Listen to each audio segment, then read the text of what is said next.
Peanuts! Peanuts!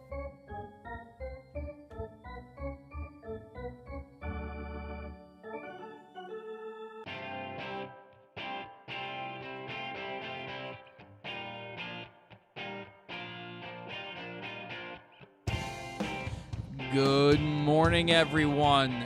Welcome to the Bat Around. It is a beautiful, a little bit chilly, but beautiful Saturday morning here in Baltimore, and it is our final show Ever. No, it's our final. It's our final guys. Enjoy it show while you got it. before the Major League Baseball season starts on Thursday. About half the teams playing on Thursday. About half the teams playing on opening on Friday, including your hometown Orioles, who will be opening on Friday against Shane McClanahan and the Tampa Bay Rays. McClanahan.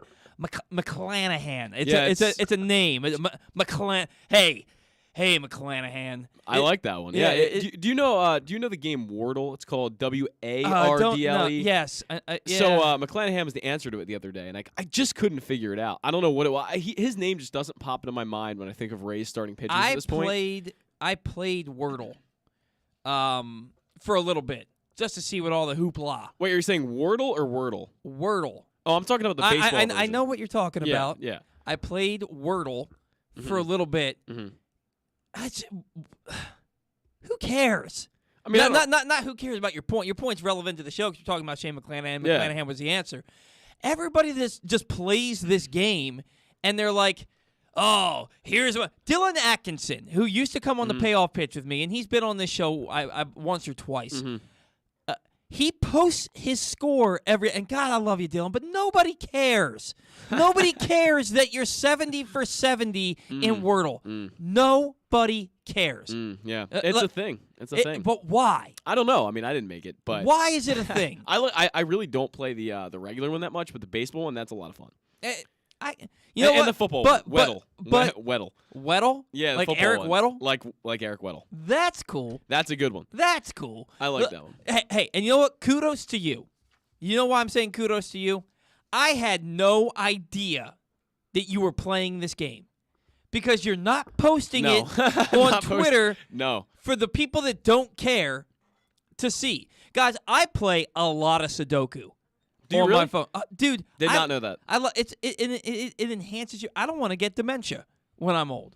And the more active you it's a proven fact that the more active you keep your brain, the more you challenge your brain, the the less likely you are to suffer brain deterioration, Alzheimer's, dementia, just being Zach Goodman, Yeah, I realized we're in the wrong place over here. We were streaming this to Glenn Clark Radio. I'm sorry, Paul. I'm going to go change that for us. I just realized if anyone is questioning why we're on Glenn Clark Radio, should I change that for us? Well, you started the recording on WavePad late, too. I know, yeah. Yeah, so we just kind of got to let it ride. Okay, and we'll let it ride. Because, guys, if you're listening, you're going to have to go to... currently no one is on that, but just go on Facebook. You're gonna we're have on Facebook. Go onto Facebook, go onto youtube.com/PressBoxOnline. If you happen to want to go to PressBoxOnline.com/radio to listen to Glenn us, Clark, apparently. you're going to have to go listen under Glenn Clark Radio. At the way that the show started, with WavePad not being started till 3 minutes into the show, and with Zach recording on the wrong MixLR, there's no way for us to upload the show at the end if we were to turn it off and restart it on our own thing. So you're going to have to listen under Glenn Clark Radio, or just go look at our beautiful, handsome faces on Facebook.com we're up there. We're up / PressBox Sports or YouTube.com / PressBox Online. It's not a huge deal. It's an oversight. Simple mistake. Didn't log out. I've made the oversight in the past myself. So if you're listening on your only way to listen is listening on PressBoxOnline.com/radio. Just go to the Glenn Clark Radio tab and listen to us live there. Otherwise, look at our beautiful faces. Anyway, My apologies, everyone. No big deal, man. Anyway, we completely lost where we were. We were talking about Wordle and Weddle. And I play Sudoku. Mm-hmm. And I only play on expert level.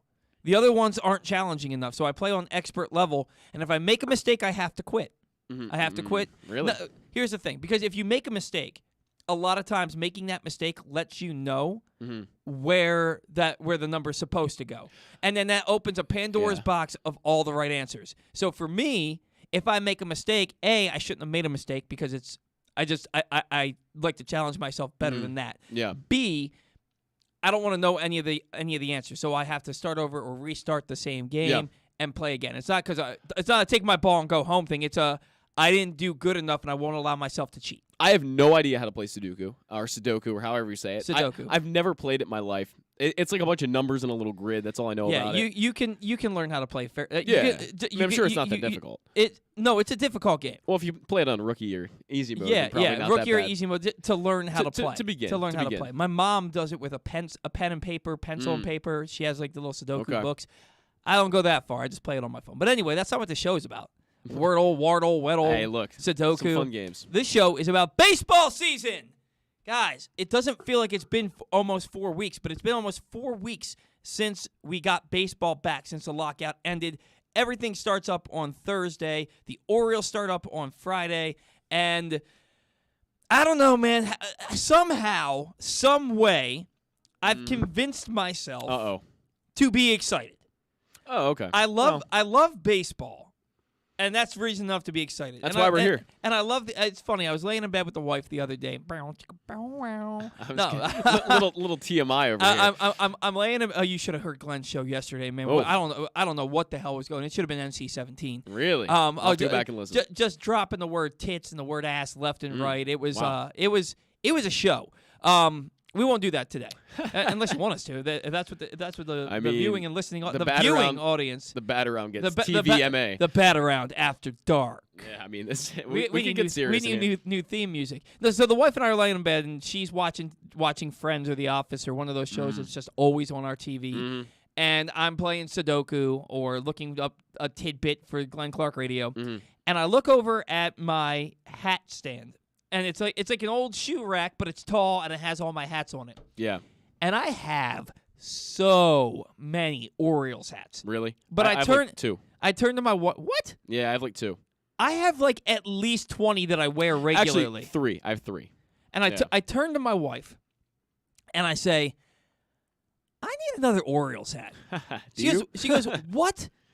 Look at all those hats. I think I'm with Laura on this one. And I'm looking at them. I'm like, yeah, but I was like, do you understand? I wear all of those hats regularly every week. And a lot of them I wear to the gym. I need an Orioles hat that I have like 2 Orioles hats that I won't wear to the gym. Yeah. That I just will not wear to the gym. Sure. Because I don't want to get them all sweaty and gross. I was like, I need another Orioles hat to add to the rotation. That doesn't. Honestly, I'd like to have all of these hats a second option that I just don't wear to the gym. It's insane of me. Like shoes and hats. I love shoes and hats. I don't have the money to own them because shoes cost $100 or more, and hats cost these days. New Era hats cost 30, like 40, 50 bucks. They're 45. Yeah. They're $45 easy, which is absurd. It's just freaking ridiculous. And I'm looking at these, and I just started smiling. I'm looking at all these Orioles hats, and I'm like, man, it's kind of cool that I love something this much. Like, I love my wife, but I mean, aside from the things, baseball. No. I constantly tell Laura that I love her more than baseball, and that's a big deal because if you know me, you know how much I love baseball. But I'm looking at these hats, and I'm like, it's cool to have something outside of the things that you love and that you're supposed to love and that you want to love. It's cool to have something outside of that you love so much, and I do. I love baseball. I love the Orioles more than I love baseball. And I love this team. Good, bad, whatever. I love this team. And it couldn't help but get a smile come to my face looking at all these Orioles hats that I have on my hat rack. Yeah, yeah.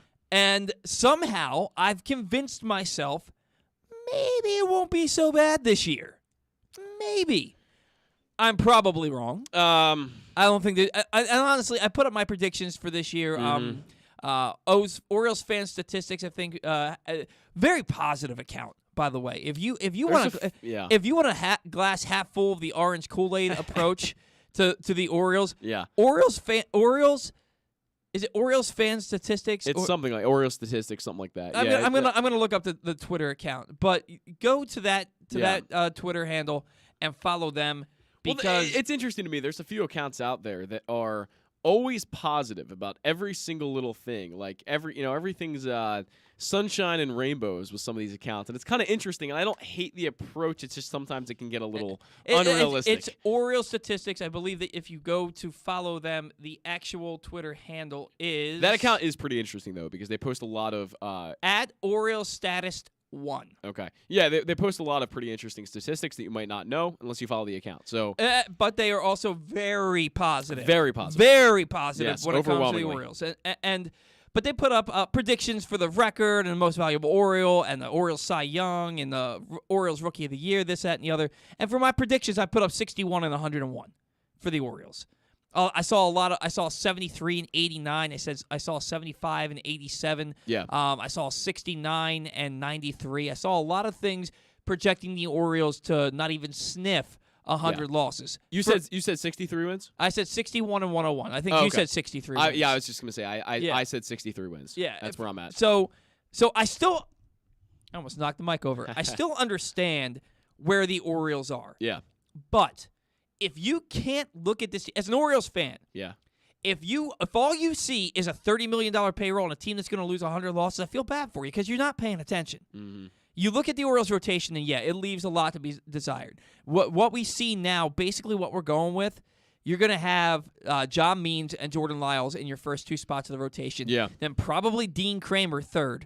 Then probably Bruce Zimmerman fourth, who can start the home opener. Baltimore native, it makes sense. And he was in the rotation last year, lefty with a nice curveball. And then fifth, you're getting Tyler Wells. Yeah. And I like Tyler Wells. I think he has a high ceiling. The thing with Tyler Wells is he's not stretched out enough. So you're getting 3 innings of Tyler Wells. Yeah. And then 3 innings of a piggyback. 3 to 4 innings of a piggyback. And is that Keegan Aiken, who I just don't like? Or no. Is it Zach Lowther, who maybe I can get on board with, but spring training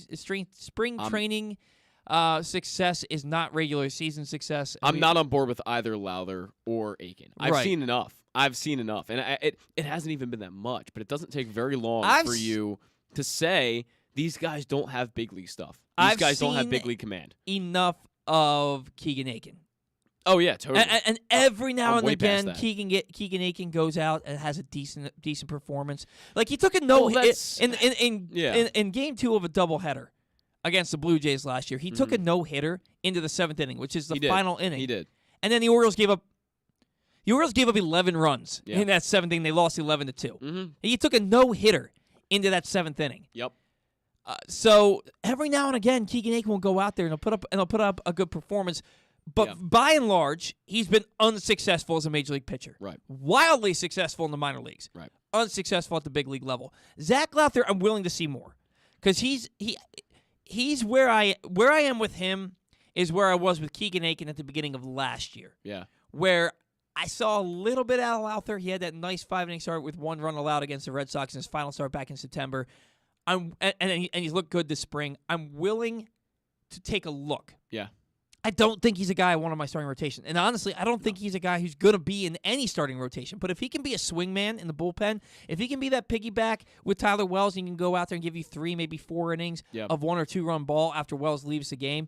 And Wells, you have to imagine, right, that he's not going to be a piggyback starter all year. If he's successful, they'll continue to stretch him out sure, until he builds up to 5 innings, 6 innings, 7 innings every now and again. I don't ever expect a complete game out. I don't expect complete games out of anybody except for John Means. Maybe Jordan Lyles at this point. But the whole point of this is this. The whole point of this is that you look at the starting rotation, where it is now, and where you think it's going to be in August, September. Yeah. And that's when you're going to have John Means, and maybe they trade Jordan Lyles, but you have John Means, and you have Grayson Rodriguez, and DL Hall, and Kyle Bradish, and maybe Tyler Wells as your 5 starters. And that's a rotation that if that was a starting rotation today, if that was a starting rotation in 2023 to start the year, I'm pretty damn excited about that rotation. Yeah, I am. But I think that with guys like Rodriguez and Hall, you have to take a step back and realize that they're going to be very limited inning-wise. So even if these guys are in the rotation, they might only get 4 or 5 innings out of an outing. We know that Brandon Hyde loves to pull starters early. That's something he's kind of been known for a little bit, and I don't know why. I'm not I guess, privy to that information. It's the game but it's it's just a game these days. He loves to pull pitchers after 4 or 5. And honestly, with the way that Grayson Rodriguez and DL Hall have built up innings throughout their minor league career, I don't know if I see them pitching deep into September without getting shut down, especially Hall. I mean, he just hasn't thrown that many innings. That's why DL Hall, he's healthy, and he looked really good in that game. Yeah. But he's healthy. He is, now. You can't just assume he's going to get hurt. No, it's just he's a guy barely pitched any innings in his minor league career. A guy like, but really the main health issue was last year. Yeah, I don't think you can call the guy injury prone. They were building him up. not yet. He was drafted in 2017. Mm-hmm. 2018 he's pitching. 2019 he gets up to about 91 in the third innings pitched. Yeah. 2020 there's no season. Mm-hmm. 2021 he goes out there, he has a stress reaction, and he only gets seven starts, 32 in the third innings. Yeah. So he's had the one injury, and people just seem to think that DL Hall is injury prone. He had the one issue. Yeah. It's worked out now. They know that his innings aren't where they'd like him to be at this point in his career. So they're going to hold him back in Sarasota. He's going to be an extended spring training. Then he's going to go to Bowie. He's going to get some starts. He'll probably move up. And you're right. It's going to be 3 innings, 4 innings, then 5 innings, then 6 innings. They'll build him up to the point where when he gets to the major league level, it's not to bring him up for 10 starts and then shut him down. It's to bring him up and not have to shut him down. Yeah, I mean, that would be the goal. It'll be workload management. It's what they did with Grayson Rodriguez last year. Grayson Rodriguez, I would not be surprised to see make a jump to about 150 innings this year.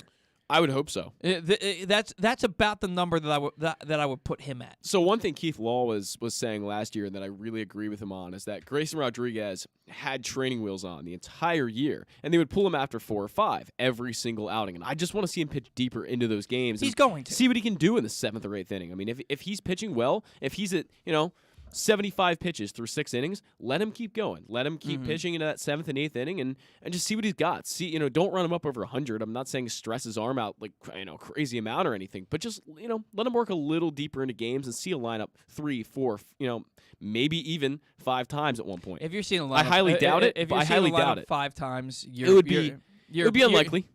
I don't know that anybody sees a lineup 5 times, but complete game maybe. But if you throw in a complete game, you're probably seeing a lineup 3.5 times. Yeah, you're right, because you're gonna get guys out so efficiently. But yeah you're right. But my point is just that he needs to pitch more innings and you're more saying deeper into games. Let him get into that 7th, that 8th inning. I don't need that. Let him pitch through 6 because he hasn't done that yet. Yeah, 5 innings, 5 1/3, 5 2/3. I think was his high last year. Yeah, let him get through 6. Let him turn a lineup over a 3rd time. Yeah, that's what you need to see. He's gone through a lineup twice. What happens when he gets to that lineup the 3rd time? Yeah. And his stuff, you would imagine, if he can hit triple digits with his fastball and the 4+ pitches, you would imagine that he can get through a lineup a 3rd time pretty decently. I don't have a concern about it. Yeah. And neither do I. So it's one of those things where Grayson's probably going to get 5, 6 starts, 7 starts. I can't imagine him getting more than 10. More than 10 starts at Norfolk. No. He's going to dominate because that's what he does. Yeah. And when I say dominate, he'll have an ERA below 4. What's your predicted date? Grayson Rodriguez arrives in Baltimore. I think I said April 29th because in mid-April they go on a pretty long road trip. Okay. And I think his debut is one of their first games back at home. Okay. So this month, yes. Grayson Rodriguez is in an Orioles uniform. I believe I picked April 29th. Okay. Because I think they're gonna because he's gonna start. He starts earlier. Yeah. He starts April 5th. So he's gonna go down there and he's gonna get 4 or 5 starts. Yeah. Probably 5 starts. And if he's pitching like we think Grayson Rodriguez, because I think Grayson Rodriguez and DL Hall are big league pitchers right now. I think. Oh yeah, for sure. I think they're big league pitchers right now. If he pitches like we think he can, I would say April 29th if there's a need. Where is the Super 2 in relation to that day? Because I think that might play a part. It's 15 days for all prospects. Okay, so it's 15 days. So it's 187 days in the Major League Baseball season. Yeah, and you can't be active for more than 172 to get that extra year. All these new interesting CBA rules that are amended. That's always been the thing, though. Has it always been the same numbers? It's always been the same. I thought they might have amended the numbers a little bit. No. But as far as, Grayson Rodriguez, I'm going to say mid to late May. I think they're going to keep him down a little longer, give him a certain number of starts at Norfolk, and just let him settle in a little bit and build up those innings a little bit. Hang on. I may have not. I may mean May 29th. Maybe that's where he might be. Because April 29th does seem early to me. Yeah, I think I saw another person predict pretty recently that he'd be up in late April. So I wouldn't be shocked. I mean, I'm not going to say it's out of the question. I think that the Orioles are definitely considering that. But I think that mid to late May makes a little more sense. I picked April 29th for Adley. Oh, okay, yeah. April 29th for Adley Rutschman. That I'm with you on. I have June 7th for Grayson Rodriguez, and I have June 21st for DL Hall. Oh, I have later for Hall personally. I would say more into late July, August. Dude, I watched him pitch. Mm-hmm. I think he's more big league ready than Grayson Rodriguez. Oh, I would agree. I mean, he's been in the org since 2017. It's been a long time. He's had a lot of I like how you just called him experience. the org. You abbreviated like you were typing a letter. The org. I mean, is that not okay, Paul? It's fine. It's just I've never heard anybody do that. He's been Really? in the org. I don't know. I say it a lot. It's just a good way to abbreviate it. But yeah, I mean, DL Hall's been around for a while. I mean, this is a guy that he's been to a lot of big league spring trainings. He's been to a lot of, different levels at this point, and I feel like the DL Hall is probably pretty close. I mean, if you look at DL Hall, he's better than 60%, 75% of the Orioles pitchers on this team right now. I guarantee you. You mean like starters? No, just pitchers as a whole. I guarantee you, DL Hall is better than about 75%. I think the number's higher than that. It might be. It might be. He's nasty. I mean, look, DL Hall compared to Keegan Aiken, come on. I mean, they're not even in the same stratosphere. Keegan Aiken and DL Hall shouldn't even be on the same team. Right, and that's my point. The reason that DL Hall will stay down for a little while is to build up innings, not because he's not big league ready. He is big league ready. And you listen to Mike Elias talk about him. He said, look, if DL can go down and prove that he's healthy and dominate, I think he'll get here quick. Yeah, he will. And so, like, a lot of people think he's coming in July, August. I really believe that, A, the Orioles starter's going to get knocked around. B, well, and that's the thing. That's the beauty of this time of year, because I've convinced myself in my own mind, maybe they won't. Maybe they won't. But they will. They will. Dean Kramer will likely come out and prove that he can't throw He's going to get rocked. And I hope you're wrong. I won't say. Oh, I hope I'm wrong too. I won't say that unequivocally. I won't say he's gonna get rocked. I have no reason to believe otherwise. Because if Dean Kramer, because the dude throws 95.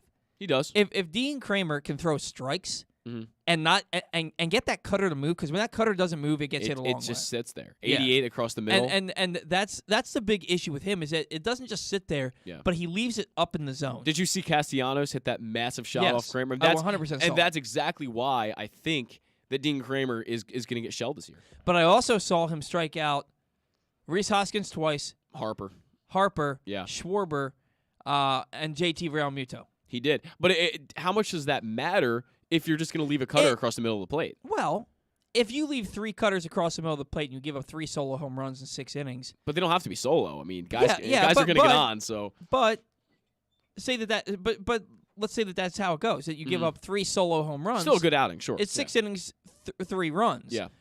It does matter that these are legitimate, and we're not just legitimate, some of the best big league hitters in the league. Yeah. And he's striking them out. Castellanos and Kyle Schwarber got $179 million this offseason combined because they hit home runs. Yeah. Seeing Nick Castellanos, who hits over 300 every year and over 30 homers and over 100 RBIs every year, hit a home run off a guy who's a fringe big league pitcher to this point is not shocking to me, because he does it off of better pitchers. So the question mark for me, though, is that cutter, 88 over the middle, that didn't move at all, didn't drop, didn't cut, didn't do anything. How many big league hitters aren't going to hit that? At least get a hit out of it. Maybe not a home run. I mean, Castellanos is one of the best hitters in baseball. How many big league hitters are going to miss mistakes? A lot. Not that many. Plenty of but my point is, plenty of big league pitchers make mistakes. Oh yeah, for sure. Plenty of big league pitchers hang curveballs or throw a cutter that doesn't cut every now and again. I know. Look, I'm not a big league pitcher, but I pitch. I pitch in tournaments across the country, and there are times when I can't get my curveball to break. And so it just For sure. it's just a 60-mile-an-hour eephus right over the middle of the plate. Yeah, I'm not saying that that's uncommon. I mean that's Justin Verlander will do it. You know, I mean the best pitchers, Corbin Burns, they'll all do it at one point. I just think it's going to be more of a pattern with Kramer than maybe than maybe we expect at this point. I don't know. I wish Kramer all the success in the world. So I hope he comes out and has a great year. That's what I'm rooting for. Yeah, no, I'm glad that he's pitched well enough to warrant getting another shot. And from what I saw out of him against the Phillies the other day, I was impressed. I wasn't like, oh, that's Dean Kramer. I thought he pitched well. No walks. He gave up a couple of hits, a couple of home runs to guys who got paid a lot of money to hit home runs, Kyle Schwarber and Nick Castellanos. So sometimes that's just the way the cookie crumbles.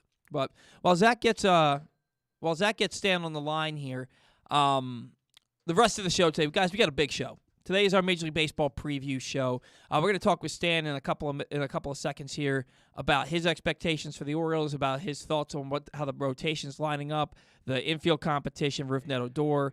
Then we're going to have Ryan Blake from Utah Street Report. He's going to join us. We wanted to have Ryan in studio to do our Major League Baseball prediction show today, but with his work schedule, he just couldn't make it happen. So we're going to call him at 11 o'clock and get his preview of the season. He and I are also doing a little side project. Every Monday night, we're going to be doing another Orioles show that you can find, and he's going to plug that a little bit, tell us a little bit about that. After that, Zach's going to sound off. I thought he was going to sound off about Matt Harvey, but he's sounding off instead about... I do want to talk about that as well. I forgot what you're sounding off about. But Shane Bieber. About Shane Bieber, and Zach and I are on the same page with Shane Bieber. Mm-hmm. Then we're going to get into our division rankings, our playoff predictions, our awards predictions, and then we're going to close the show today with Take to Rake. But we're about 2 hours away from that. In the meantime, joining us now, you can find him weekly doing. He's doing 3, 4, 5 shows a week these days. One of the busiest, hardest working men in all of sports. He is Stan the Fan Charles. He's joining us live on the Bat Around today. Stan, good morning to you. Is that me you're talking about? The hardest working man? It's hardly me. You work pretty damn hard. You got a lot going on, man. I know I certainly appreciate it. How are you today? I'm good. I've been bothered the last week with allergies. Zach's been going through that for about a month. Yeah, it's been a while for me too. Yeah. My eyes are like absolutely just horrible. I mean, it just itch all the time. So I've got something due in from Amazon today. I can't wait to get it. Some eye drops. Zyrtec, Stan. Zyrtec. That's the one that works for me. Which one? Zyrtec. Is that a prescription med? No, that's over the counter. It's kind of expensive. I'm It's getting very some expensive. Patadine, I think. Okay. Yeah, which has always worked for me. But I'll tell you what really works is that if you go to your either an allergist or a eye doctor and they give you the sample, because they give you I think it's hard to imagine that they make something that small, Yeah. with like the amount of liquid they give you for eye drops.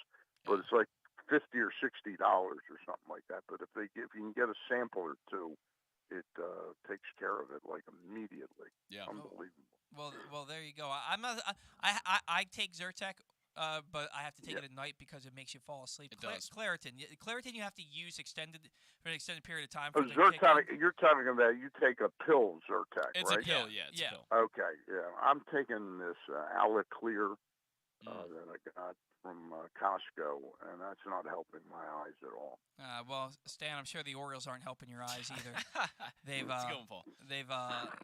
Their rotation is taking shape, and we're looking at it, and it looks like it's going to be John Means, Jordan Lyles. We're reading the tea leaves. It looks like Dean Kramer, Bruce Zimmerman, and then you called this last week or the week before, Stan, I believe. It wasn't me that called it. It was Jim Henneman, our 82-year-old writer who every year goes down to spring training and doesn't have nearly the connections that the Dan Connolly or Rich Dubroff or Rock have, and always actually beats their pants on sort of stories that are going to evolve.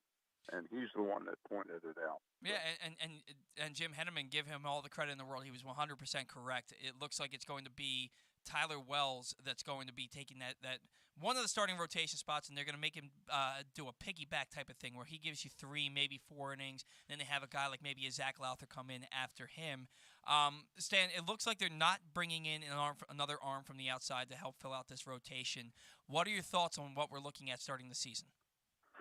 Well, you've got two guys that you hope you know what you're going to get out of, and that's Jordan Lyles and John Means.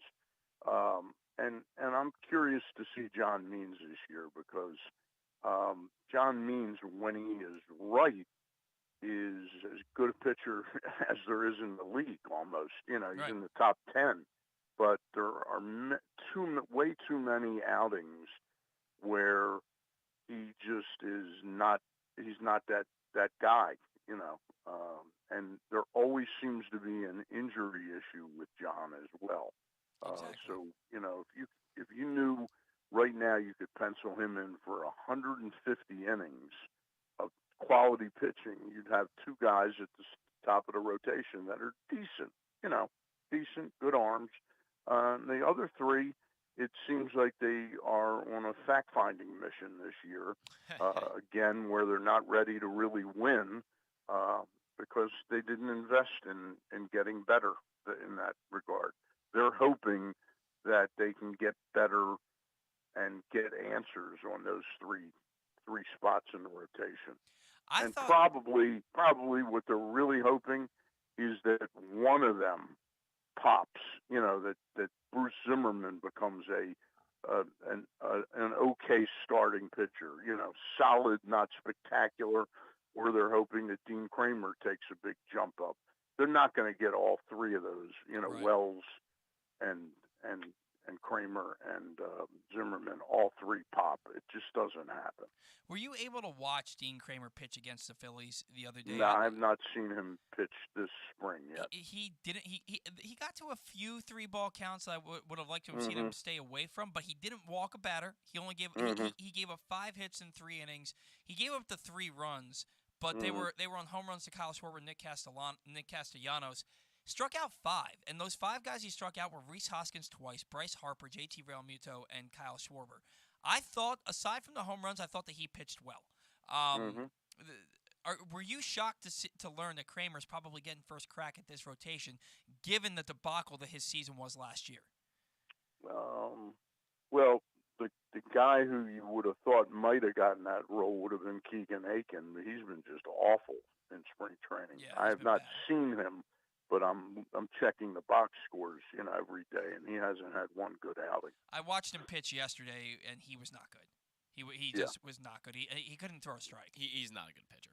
It's as simple as that. But Stan, I also wanted to ask you regarding Kyle Bradish, a guy that got optioned decently late in camp, I would say at this point. He was one of the last final cuts, coming before this final round of cuts that's going to make up the opening day roster. But Bradish is a guy that's pretty advanced. He pitched in AAA last year, albeit not very well. Where do you see Bradish making his debut? How long down the road is he in this rotation, maybe over a guy like Dean Kramer? Boy, again, I have not seen Bradish pitch. I'm trying to remember if I saw him like at Bowie or Aberdeen at one time, but I don't recall seeing him. He was in a few spring training games as well. I would guess after what I just said about those 3 spots not really popping, the way the schedule is early in the season and with cancellations due to weather and all that, I would think they wouldn't need another arm for about a month, and I would say that he'll have an opportunity to go to Norfolk, get 4 or 5 starts in there, and I'd say by no later than May 10th, we're probably going to see him. Yeah, I think that Kyle Bradish he already pitched basically a full season at Norfolk. He got much better when Adley Rutschman got there. He served himself well in spring training. Now look, people are talking like he pitched like Cy Young in spring training. His last outing, he threw over 50 pitches in 2 innings. He didn't give up a run, but he wasn't efficient. So he needs to work on that a little bit. 87 pitches in those 4 innings that he threw in spring, but I think that he may get the first call. I think he'll get the first call. I would think he'd get the first call, despite what Elias said a couple of weeks ago, that we're probably going to see Hall early and often or something like that. Yeah. With the injury issue that he's coming back from, I don't see him being ready to start in the major leagues. You know. And speaking Now, could he help the pitching staff by being up here when Kramer gets knocked out after two and 2/3 innings, or Tyler Wells or Lowther is not doing a good job as the piggyback partner with Wells, and you say, hey, D.L. Hall's pitching well at Norfolk, you know, if that's in fact where he's going to be. Well, Stan, my mindset on D.L. Hall and Grayson Rodriguez, for that matter, is they're both big league pitchers. I think they're both ready to get big league hitters out right now. The problem is the innings aren't built up, and as you mentioned with D.L. Hall, he's coming back from a stress reaction in his throwing elbow. So he needs to prove that he's healthy, that he can get some innings, because he was on that typical ramp up for a prospect. He reached a ceiling of 91 in the third innings in 2019, and then no season in 2020, and then 2021 the injury. These guys, their growth, all of them, was compromised by 2020. Absolutely, no question about it. Absolutely. Now it really hurt. Look, we can't say that that's why the Orioles still are an inferior baseball team to the Blue Jays, to the Tigers, to the Royals, or anything. But teams that are rebuilding get hurt more by this than, you know. Absolutely. Well, and the teams like the Tigers and the Royals are doing it differently than the Orioles do, for better or for worse, and a lot of people think for better. They've spent some money. Yeah, you know. Exactly. And the Orioles haven't. I just don't think the Orioles have deemed that it's time yet. Although John Heyman's reporting the Orioles may have interest in bringing back Matt Harvey. Stan, knowing you and the type of person that you are, I can't imagine that you would be on board with that. Well, you know, it's interesting. If you take away the testimony he gave and his actions that were involved with the death of Tyler Skaggs, you know, if you take that away, I was all for bringing him back. Right. I thought Matt showed last year enough, and this is just his pitching, not his character. Right. I thought he showed enough that I was intrigued, and I predicted at one point that he might even get a 2-year contract somewhere. I was talking with Dan Connolly, and he laughed at that. And within a minute, I said, "You're right. He's not getting a 2-year contract." But I thought he was going to price himself out of the range of the Orioles. He'd be a guy that, you know, if you look at really what's behind his drug use, you know, himself, you know, this is not this is for a lot of baseball players and pitchers in particular, this is not a glamorous profession. You know what I mean? Mm-hmm. There's an awful lot of players out there that are hanging by threads when you look at what they've done to them analytically, age-wise, you know. And this is a guy that was trying to, at the time he was doing OxyContin, he was trying to hang on. So do I think he's a great guy? Do I think he's a great mentor to anybody? No. But I wouldn't put a total kibosh on his coming back here. But I don't have, you know, it's not going to upset me at all. They could have done better during the off season. Yeah. And here's the thing. I think everybody can have a redemption story. I think anybody can, and what Matt Harvey, and it wasn't just there was rampant cocaine use with Matt Harvey as well, and and the fact that he was providing. Now he wasn't the guy. He didn't tell Tyler Skaggs, "Hey, go take 6 or 7 OxyContins and overdose and die." He didn't force this guy to do this, but he did provide him every now and again with these pills, and it's one of those things where an addict doesn't care about another addict's addiction. You don't care. You have a party buddy. You know what I mean? You're not thinking about what's going to happen to that person. That's not excusing what Matt Harvey did, but it's kind of saying the onus shouldn't just fully be on Matt Harvey's shoulders. It's got to be on Tyler Skaggs and taking responsibility for the things that you've chosen to do. Whether you're an addict or not, you put yourself in this position. Matt Harvey, who's to say that this guy hasn't reformed his character, hasn't gotten clear of the rampant drug use, and he doesn't deserve another opportunity? Major League Baseball only saw fit to suspend him for 60 days. You know, so the cost of bringing Matt Harvey in, you know, again, you're looking at a guy who probably would end up giving you 75 to 90 innings pitched this year. You know, something like that. And so to answer your question, if they had some interest in him, and I don't know if that suspension disallows him from performing in the minors. I don't know if that's the case. I would believe that's the if case. there was a way he could ramp up and be ready to help you around the, mid to late June and get you through another season, I wouldn't have a major problem with it. I mean, we can think about Matt Harvey any way we want when it comes to what he did in the Tyler Skaggs situation, the testimony, and all of that. We can think about that separate from the fact that Matt Harvey's a bad pitcher. That's the way I look at it. Stan, how is it? What's the message the Orioles are sending by signing another guy who put up a 6+ ERA last year? Does that say we're just not even trying to do anything? That's the way I look at it. I will be disappointed if you're going out and getting a guy with a 6+ ERA last year and was as bad as Matt Harvey was. I mean, that's not the kind of pitcher. I hear you, but I was intrigued by that the second half that one spurt that he had was very interesting. I still maintain that I would love to see some team give the ball to Matt Harvey in the 9th inning. I think he could be a very interesting late inning option for somebody. I am all out on Harvey. Yeah, all out. Zach, all right, that's fair. That's fair. That's fair. Stan, the infield competition has certainly intensified. I mean, Zach, it sort of defines the Orioles right now that we're even discussing this. I totally agree, and I think it just sends a bit of the wrong message to bring a guy like that back when you could have signed a Michael Pineda for $5.5 million. That's where I stand on that. Yeah. Right. And it's a sensible argument. It definitely makes sense. Now, Stan, I got to tell you something though. I've watched Michael Pineda because I had him on my fantasy team. Not a great guy either, by the way. One of the worst shaped pitchers, maybe in the history of baseball. Yeah. This is a guy who was a beast 7-8 years ago, and how he let himself go. It's just it's awful to watch. Yeah, imagine if he took care of himself, where he could be in his career. Yeah.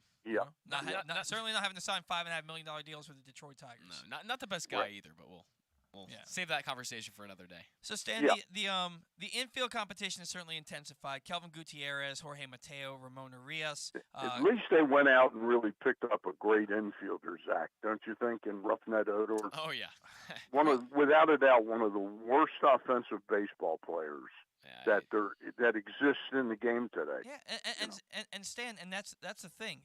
Every other guy in that infield battle has done their part, has given the Orioles something to think about, to a man, except for Rougned Odor. He's done nothing. He has one hit. His batting average is about .067. He strikes out a ton. He's been making errors in the field. Look, they're paying him the league minimum. A lot of the Orioles beat writers seem to think that Odor has a shot at the things that he could be the starting second baseman for the Orioles. I think he gets cut. I can't imagine. I don't see how he makes the team. He's done nothing. Really That's no what I said like upside 2 weeks ago, though. And I've been thinking this the whole time because the guy. I mean, I laughed last year when the Yankees traded for him. I said, what is this guy? I mean, this guy hasn't hit really since 2017. I mean, this guy is. He's done nothing. He's done nothing to prove anything. His best hit in the last 5 years was when he knocked out Bautista. Absolutely. Was his best hit. Was it Bautista? Well, wait a minute. What was his name? Jose Bautista. Joey Bats. Okay, Joey Bats. Not a guy. Not another guy.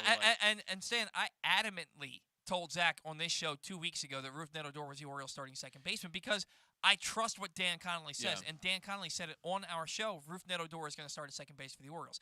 I cannot imagine. And maybe Mike Elias's ego, which is not the size of a teacup, will force that on us for a little while. But his play just seems to have holes everywhere right now, and they're better. Frankly, they're just better options. I mean, Urias and Mateo, if they can stay healthy, are decent ball players. I mean, Mateo really might have quite an interesting upside. Stan, Paul brought it up a few weeks ago, but you look at what Michael Franco did last year for the Orioles. That he was there and he was here really through August, and finally was was cut for Kelvin Gutierrez, really took over that spot at third base. Does Right. that same situation would happen to Franco? Is that what's going to happen with Odor? Is that the outcome that could happen where he sticks on this team for a long time, doesn't perform, but Mike Elias just doesn't want to go back on, I guess, a movie made? Well, keep in mind, when you say doesn't perform, Maikel Franco, he drove in about 40 runs with the Orioles.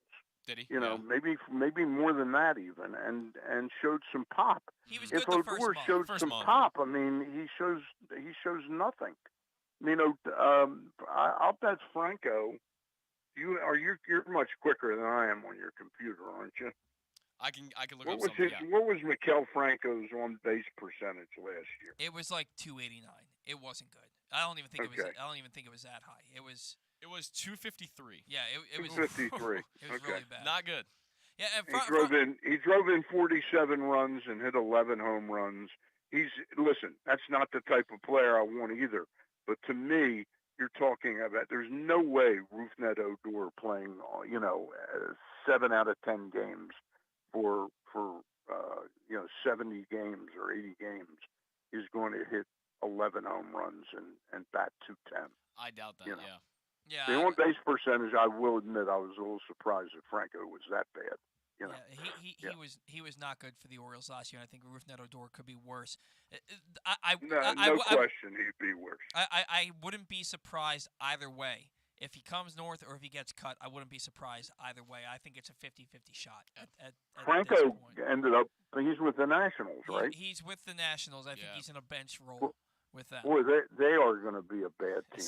He somehow made that team. Yeah. Yeah, they're gonna be bad. They're going to. I cannot believe Nelson Cruz went there.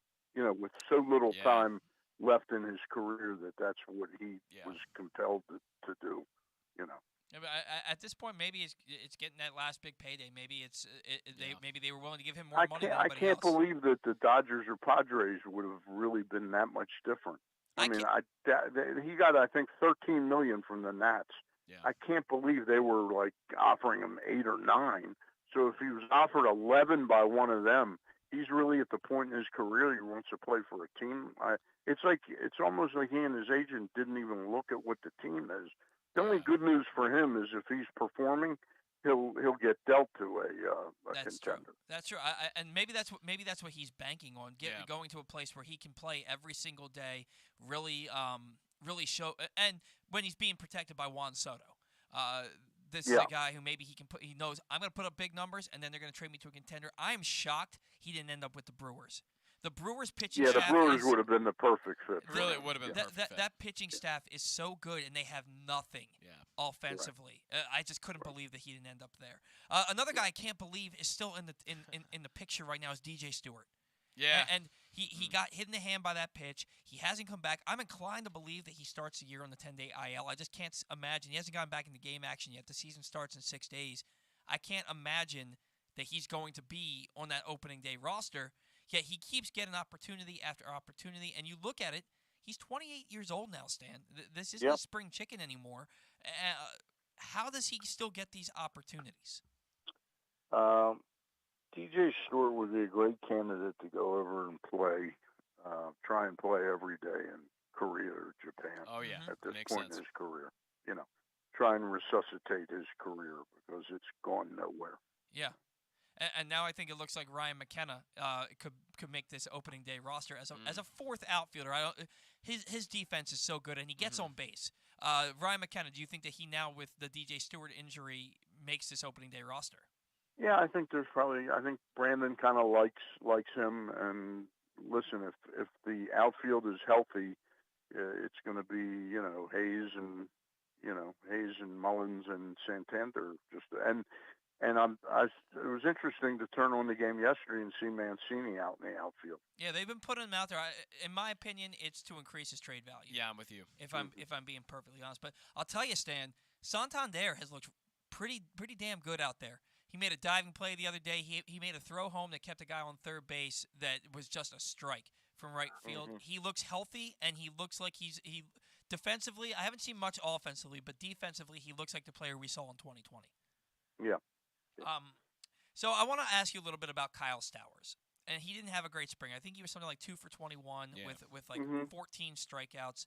But you ask players who really impressed them this spring training, and a lot of them will tell you to a man, Kyle Stowers. And Ben McDonald was super high on Kyle Stowers. They all say this is a guy who has big league makeup who's going to be a successful player. Where did he play college ball, Stowers? Stanford. He played at Stanford.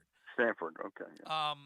Do you recall a prospect, and you've been doing this for a long time, do you recall a prospect in your day that maybe didn't have the glitz and glamour of an Adley Rutschman or a Colton Cowser, but people raved about and came up and became a solid big league player? I know I'm kind of putting you on the spot here. Yeah, no, I mean, I saw where you were going with this in your notes. Nobody's really ringing a bell, but that doesn't mean that there aren't players that all the time aren't coming up that don't have the good. Not only the players with glitz and glamour, make it and become everyday ball players, Yeah, I mean, Trey Mancini's a perfect example. Yeah. Stowers, from everything I've heard, is a pretty legit candidate. The only thing that when you have a college guy is the age starts to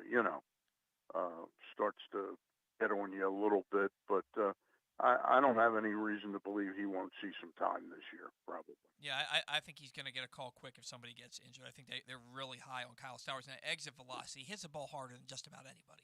I got to be honest with you guys. Do you see Santander holding up? I mean, there's nothing in his repertoire that shows me that he's going to go out there and play the first, 70 games of the year. He finds new ways to get hurt. Yep.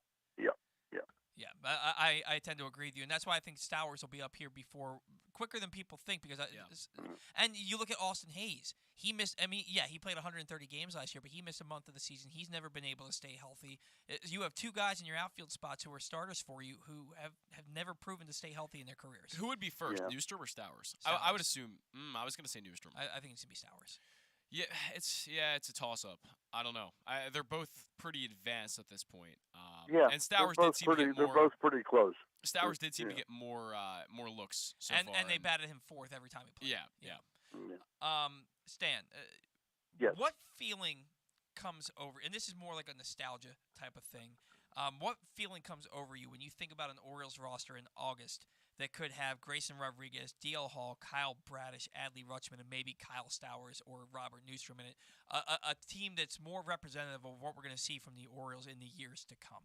Does that kind of give you a little bit of excitement? Does that kind of amp you up a little bit, or is it these guys have to prove it to me before I can get excited about them? I'm just, the rebuild is so tediously slow to me that it's, the way we've talked about the Royals, and the Tigers, they're moving at a much more rapid pace toward respectability. And part of it is that they play in a division that allows that to happen, But I'd be much more excited this year to be a Royals or Tigers fan. But then when we see these players and hopefully they perform, it does give us a little bit of, it amps you up a little bit that maybe this thing isn't going to take forever, Yeah, hopefully. And I'll throw you out. I mean, I can only look through my 70-year-old eyes that are itchy right now, but it's a lot different when you're 70 and you haven't won. Your team that you root for and are passionate about hasn't been to a World Series since 1983. Mm-hmm. Yeah. It's a little bit more, that okay, this got to be proven first before I'm going to get very excited. Yeah, no, I totally get that. And Stan, at least you've seen one. At least you've seen a few. I have never seen one in my life. Yeah. And poor Zach has barely seen winning in Baltimore. Yeah. So it's I think we're all ready for this. The Renaissance under Duquette and Buck was really a lot of fun. Yeah, it really was. It was a lot of fun, and I can't wait for it to get back. And with that in mind, Stan, what's your season outlook? What are you looking forward to? What are your expectations? Who are your division winners, World Series? I think I'm getting close to doing my first mock-up, which will appear Monday. My first mock-up of my power rankings. So I'll give it to you real quick. I won't go over every team's numbers, but American League East, I've got Boston and Toronto really as the two teams that I look to be 1 and 2. American League Central, I've got the White Sox and the Tigers, and Cleveland and Kansas City. That's going to be a really interesting division now. I mean, that is going to be. It's not that they're as good as Boston, Toronto, New York, and Tampa, but they could be really bunched together, all 5 of those teams. But I still think the White Sox are a little bit better than anybody else there. American League West, I think Houston is number 1. I think Seattle is vastly improved and may make a real run at this thing, especially if 2 young pitchers, Matt Brash and Logan Gilbert, are having good years, and maybe even George Kirby comes up. They're really a dangerous team. Yeah, I agree. Seattle. I think the Angels will be a little bit improved if they just simply get Trout and Rendon playing. In the National League, I've got Atlanta and the Mets. Mets got struck a real bad blow yesterday with the news about the DeGrom stress reaction in his shoulder. Philadelphia, they've certainly got the boppers, but their pitching staff is just not good Their at all. bullpen's terrible. Yeah, Miami might even take them over for 3rd place. But I think Buck will keep the Mets really interesting all year against Atlanta. I think St. Louis and Milwaukee are 1 and 2 in the Central. They get back. St. Louis gets back. Why can't I think of his name? The left-handed pitcher that was hurt last Jack year. Flaherty? No, Flaherty's right-handed. Okay. Donovan. I can't think of his name right now. Anyway, he's a real good pitcher. Who's it? I said I'm blanking on it too. I can't. I'm okay. Not thinking of it I think it's Donovan something. But anyway, they got Miles Mikolas. They've got some interesting pitching. I have them real close with Milwaukee. And the West, I think San Francisco might win that division. Are you thinking of Dakota Hudson? Dakota Hudson, that's it. No, I don't know why it's Donovan. He's it was a writer. Dakota Hudson. He's a writer. Yeah. But, okay. And You're right. Jordan Hicks being back for the Cardinals is a very, very big thing. He's Who is Jordan Hicks? Jordan Hicks, top back end bullpen arm. Yeah. But I like St. Louis in that division. It remains to be seen what kind of manager this new guy is. What is his name? Otto? It's Oli Marvel, something like that. I don't know if it's Marvel. Okay. That sounds wrong. Okay. You shouldn't be having those problems at your sorry. age. Not Marvel. Okay. Marmol. Oli Marmol. Marmol. That's right. Oli Marmol. Anyway, I don't know a thing about him, but I guess if they hired him, he must be fairly decent. And out west, I like the Giants over the Dodgers. San Diego, to me, looks like not only a mess, they look like an expensive mess.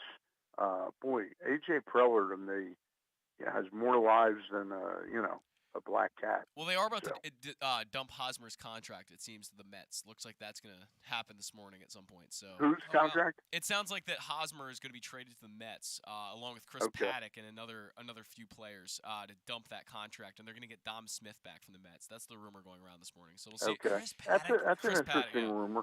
Giving up Chris Paddock is quite a big loss for San Diego. That would have been a guy I would have. I would have loved to have traded them Mancini for Chris Paddock. Yeah.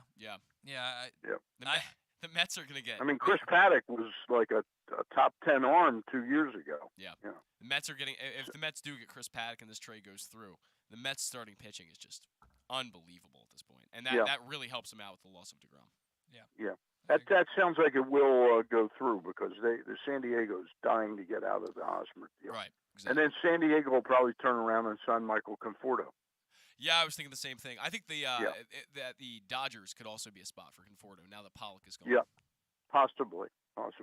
But anyway, that's a brief look at I've had it's been really hard to focus on digesting who everybody has. So, but the power rankings will be out every Monday by 12 noon. We're certainly looking forward to that, Stan, and we're looking forward to talking regular season baseball with you next weekend. Enjoy the rest of your weekend. All right, looking forward to it myself, guys. Have a great weekend. You do the same. We'll talk to you next week. Okay, bye-bye. And that was Stan the Fan, Charles, who has two great shows for you every week. Every Monday night, Stan and former Orioles pitcher Ross Grimsley visit with a different guest from the world of baseball. And every Thursday night, Stan and Gary Stein chat with a different newsmaker from the world of sports. Stan had a busy week this week. Like I said, the hardest working man in sports as he caught up with Press Box Orioles beat writer Todd Karpovich and CIAA Commissioner Jackie McWilliams. Then he and Gary had a chat with Baltimore Blast head coach David Bascom. Find those shows under the videos tab at facebook.com/PressBoxSports or at PressBoxOnline.com/video. Stan and Ross are back on Monday night and are scheduled to have an emotional chat with former Orioles pitcher Jim about his fight against ALS. We're gonna catch our first break. I do want to remind you that today's show is brought to you by the Baltimore Police. You can join a proud new generation of Baltimore Police and make an active difference in your community. Start with competitive wages and excellent benefits on day one. Join for good at bpdrecruit.org. We're gonna catch a break. When we come back, Ryan Blake on the Bat-Around. Come in for Glory Burgers, Glory Wings. There's glory for everyone at Glory Days Grill. Enjoy the award-winning burgers, ribs, and wings, or try our fresh salads, hand-cut salmon, or our scrumptious sandwiches. Yum! Come in for daily specials every weekday, like $7.99 burgers on Mondays, $6.99 nachos on Thursdays, and Taco Tuesdays. And watch all of your favorite games at Glory Days Grill with 25 screens and private speakers at every table, plus game day drink specials. Visit us at glorydaysgrill.com for a location near you. Glory Days Grill. Great food, good sports. Gambling can be a fun and entertaining experience, but there are risks involved. If you're planning on betting on the game at the casino or on your phone or computer, know your limit, stay within it. Set a budget and a time to stop. Remember, gambling isn't a financial solution, and it doesn't mix well with alcohol or drugs. Know the risks and have a plan before you begin gambling.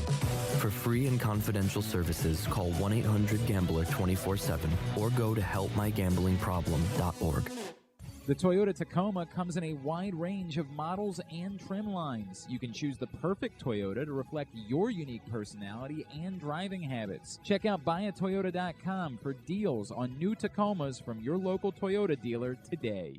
Hey guys, it's Paul Valley, and there's a new era of Glenn Clark Radio as I've joined Glenn every weekday from 10 a.m. to noon. There will be some changes, but what won't change is the absolute best daily discussion of Baltimore sports. He's Coach Kevin Willard. Glenn, thanks for having me, and great talking to you. New Baltimore Ravens wide receiver, Rashad Bateman. Thank you, I appreciate it. He is outfielder Cedric Mullins. Thank you guys for having me. Trey Mancini. Thanks for having me on, guys. Mr. Marcus Williams, who's now with us. Man, appreciate it. Happy to be on. Happy to talk with you guys. Ravens kicker Justin Tucker. Thanks for having me. Adley Rutschman. Absolutely. Thanks for having me on. John Angelos. Thanks a lot. Good to be with you. Ryan Mountcastle. Thanks for having me on, guys. Marlon Humphrey. Thank you. Quarterback for the University of Maryland, Talia Tungavailoa. Thank you guys for having me. He is J.K. Dobbins. Thank you for having me. I had a great time. The great Ray Lewis. Always good to be on. He is Mr. Cal Ripken Jr. Good chatting with you. You can watch us live at facebook.com/PressBoxSports or listen at PressBoxOnline.com/radio. And podcasts are available on Apple Podcasts or Spotify. Sports fans, the wait is over. The all-new FanDuel Sportsbook is now open at Live Casino and Hotel in Hanover, Maryland. This is your chance to win big right in your own backyard. Bet on every sport with self-service kiosks and watch all of the action from the best seat in the house. Make every moment more at the all-new FanDuel Sportsbook at Live Casino and Hotel in Hanover. Please play responsibly. Gambling problem? Please call 1-800-GAMBLER or visit mdgamblinghelp.org.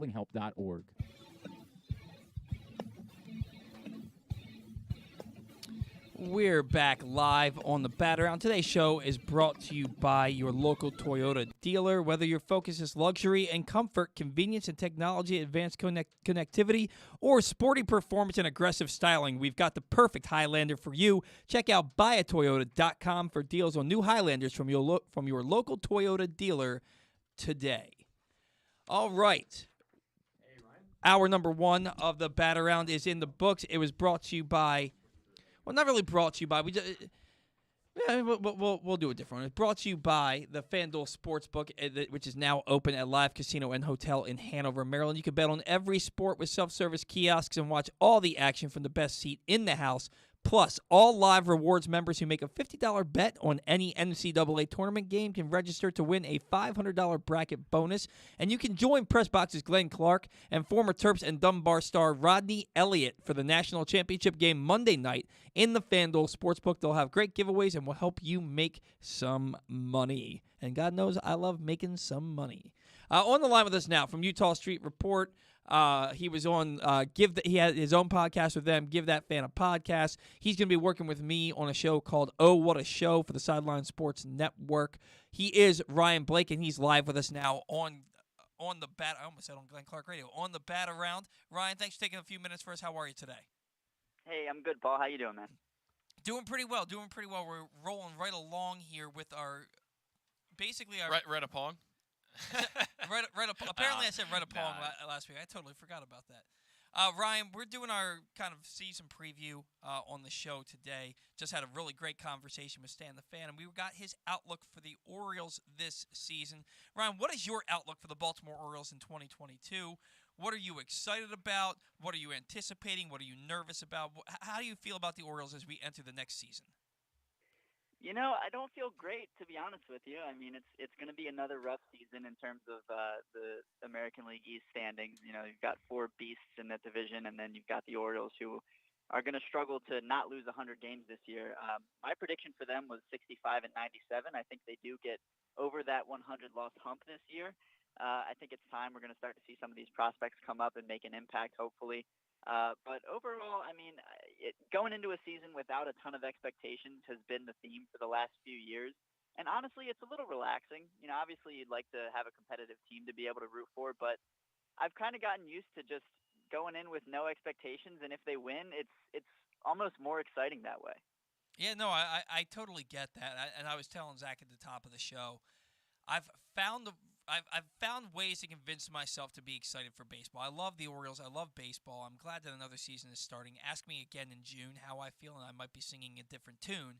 But I find reasons to get excited. And somehow I've convinced myself, maybe this rotation won't be so bad. No, let's be real. This rotation is going to be really bad. You have John Means, you have Jordan Lyles, and then a bunch of retreads. You're looking at Dean Kramer as your number 3 starter, Bruce Zimmerman as your number 4, and then Tyler Wells, who's going to be a piggyback starter in the number 5 slot, with somebody like a Keegan Aiken or a Zach Lowther coming in after him, after he throws 3 or 4 innings. What are your thoughts on this rotation, and then what this rotation could be moving forward with guys like DL Hall, Grayson Rodriguez, and Kyle Bradish waiting in the wings? Well, we mentioned on Oh What a Show the other night, we do that every Monday now, you know, we talked about how it's going to be more exciting down the stretch to see what the rotation looks like, right, as opposed to what it looks like now to start off the season. You know, like you said, you've got John Means, you know what you're going to get out of him. Jordan Lyles hopefully will be able to eat some innings, but aside from that, it's a lot of question marks. You know, hopefully Bruce Zimmerman can return to the form he showed a couple years ago and pitch decently. Dean Kramer has shown flashes that he might be figuring it out. A couple bad pitches this spring, but overall he's been pretty solid. He's not walking anybody. He's striking out a decent amount. So there are certain things to look forward to, but it's really not going to be a very exciting rotation until we see guys like Grayson Rodriguez, DL Hall, Kyle Bradish start to come up. And how quickly do you think these guys get here? I tend to think that Kyle Bradish is probably the first guy that they call up when they have a need. I think that Grayson Rodriguez and DL Hall are big league pitchers right now. They just got to get a little bit more seasoning as far as getting deeper into ball games. How quickly do you think we're going to see these 3 guys make their debuts for the Orioles this year? Yeah, I agree with you that I think Bradish will be the first guy to get the call, and I'm certainly excited for that. I think he's underappreciated as a prospect, obviously overshadowed by the 2 guys who are at the top of most prospect lists in Rodriguez and Hall. But I think we'll see both of those 2 guys by July, I would say. I think we'll see them. DL Hall might take a little longer, obviously coming off of an injury. He was optioned all the way down to AA Bowie as opposed to AAA, so I'm sure they're going to want to get him back into form so that he can pitch a little deeper into ball games. And Rodriguez, I think, is knocking on the door. You know, he's shown, like you said, he's a big league pitcher right now.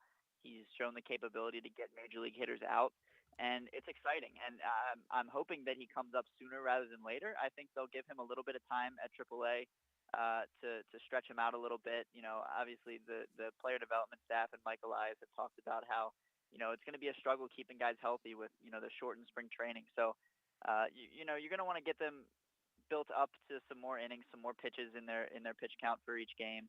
But I'd like to think we'll see Rodriguez and Hall by the end of June.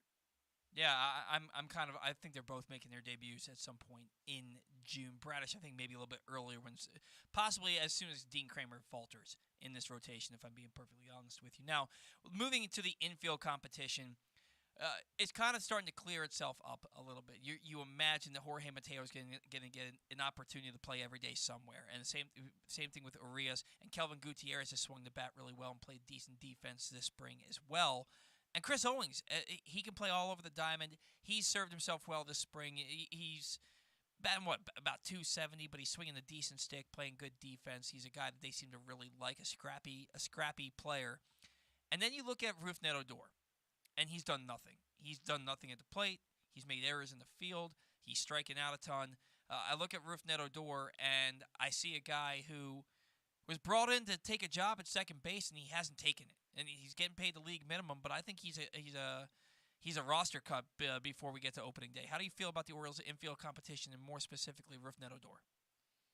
Well, Odor is, if this was a half decent ball club, Odor is an easy camp cut. Yeah. He came in on veteran minimum, and he was supposed to be our second baseman going forward, and he hasn't shown it this spring, offensively or defensively. He's looked flat out awful, to be blunt about it, on both sides of the ball. But I have a feeling they're going to keep him in some type of role, and I'm not too fond of that idea. But I like what I've seen from Urias and Mateo this spring. I think they'll be fine playing up the middle for us. Defense a little bit questionable, but the bats I think will make a half decent impact. Gutierrez at third, I'm satisfied with. I personally would have liked to see Rylan Bannon make the club. He swung a really hot bat in the spring, and obviously it's a small sample size. Take it with a grain of salt, but I want to see Bannon get an opportunity. And then there's guys in the outfield as well who I think are knocking on the door. But in the infield, Richie Martin got optioned. He swung a hot bat in the spring as well. So I'm satisfied with Urias and Mateo splitting time up the middle. Whether it's Urias at second, Mateo at short, I think that's the most likely scenario. And then Gutierrez at third. If this has been my major qualm with Gutierrez, if he stops laying off pitches right down the middle in big situations, he could be a solid player for us. So defensively, he's definitely an upgrade over some of the guys we've had there in the past. But hopefully the bats will be able to keep up. Yeah, and you mentioned guys getting optioned down to Norfolk, Rylan Bannon, Richie Martin, even Yusniel Diaz, who all had really, really good springs for the Orioles. And I think that the issue there, Ryan, is they all had bad years last year, AAA, and Richie Martin has been injured the bulk of the last 2 seasons. These are guys that need to go down to Norfolk and prove that spring wasn't the anomaly, that they can go down to Norfolk and they can have success. I was on the Rylan Bannon train too, and then he hit sub 200 last year. Now, he did have that stretch in the summer where he hit 10 home runs in 10 games, and that was nice, but then he fell off a cliff again. Diaz fell off a cliff, and he hasn't even begun to climb back up yet. Spring was a nice starting point for him, but these are guys, would you agree that the reason they got sent down despite their hot springs is because they need more seasoning, they need to prove that they can have success at the AAA level? Yeah, without a doubt. And I think it's a little bit of recency bias that, you and I were kind of hoping for some of these guys to get the nod coming out of spring training. And I think it's, for me especially, it's just a matter of kind of wanting to see some fresh blood there, some new names, new faces in the Orioles lineup. But yeah, you mentioned Bannon hit sub 200 last year. Diaz hasn't proven yet that he can stay healthy, or even when he's healthy, he hasn't been able to play very well. So, hopefully those guys can get some seasoning down at AAA and continue to knock on the door. But, like you said, it's the reason they were sent down is definitely because they need to build some type of a track record. And to this point, they have not, aside from this small sample size in spring training. Well, I think also one of the reasons that we want to see guys like Diaz and Bannon and Dean Kramer find success at the big league level is because those are the pieces that the Orioles got back for Manny Machado. And so far, you have reaped nothing from that trade. Those are guys that if they can become solid big league players, okay, we got something for Manny Machado, because right now you're looking at it, you got nothing. Exactly, and it's, when you make a trade like that with such a marquee player, arguably the most talented player the Orioles have had since Cal Ripken, you want to get something in return, and you said it. The Orioles to this point have gotten absolutely nothing of substance at the major league level. You've got Dean Kramer's the only. Well, I guess Breivik Valera made his debut, but was quickly released or DFA'd. I'm not sure what his scenario was, but Zach Pop gets picked up by the Marlins in the Rule 5 draft last year and hangs around there. Bannon and Diaz have yet to make their debut. Kramer has come up and not done anything productive for us. So, yeah, obviously with a trade like that, you want to be able to look back on it and not say that it was a total wash. Absolutely. Now, Ryan, I know you have limited time today, so let's just jump right into this. What are your season predictions? Who do you have making the playoffs in the American League and the National League? What's your World Series predictions? And any awards that you want to make a prediction on this year? I got to be honest. I haven't thought too much about the World Series this year. I went through the divisions and I picked my favorites, and I've got the Blue Jays in the East. I've got the White Sox in the Central, although losing Kimbrel and Crochet in the span of about 5 hours is pretty rough for their bullpen. But I like the White Sox out of the Central. I like the Astros out of the West. I don't think there's going to be much competition for them. National League East, I've been on the Mets train. I love Buck Showalter, and I want to see him do well. But losing DeGrom and now potentially Scherzer is massive. And so, I don't particularly believe in the Atlanta Braves. I know that sounds weird considering they just won the World Series last year, but a lot of that can be attributed to just getting hot at the right time.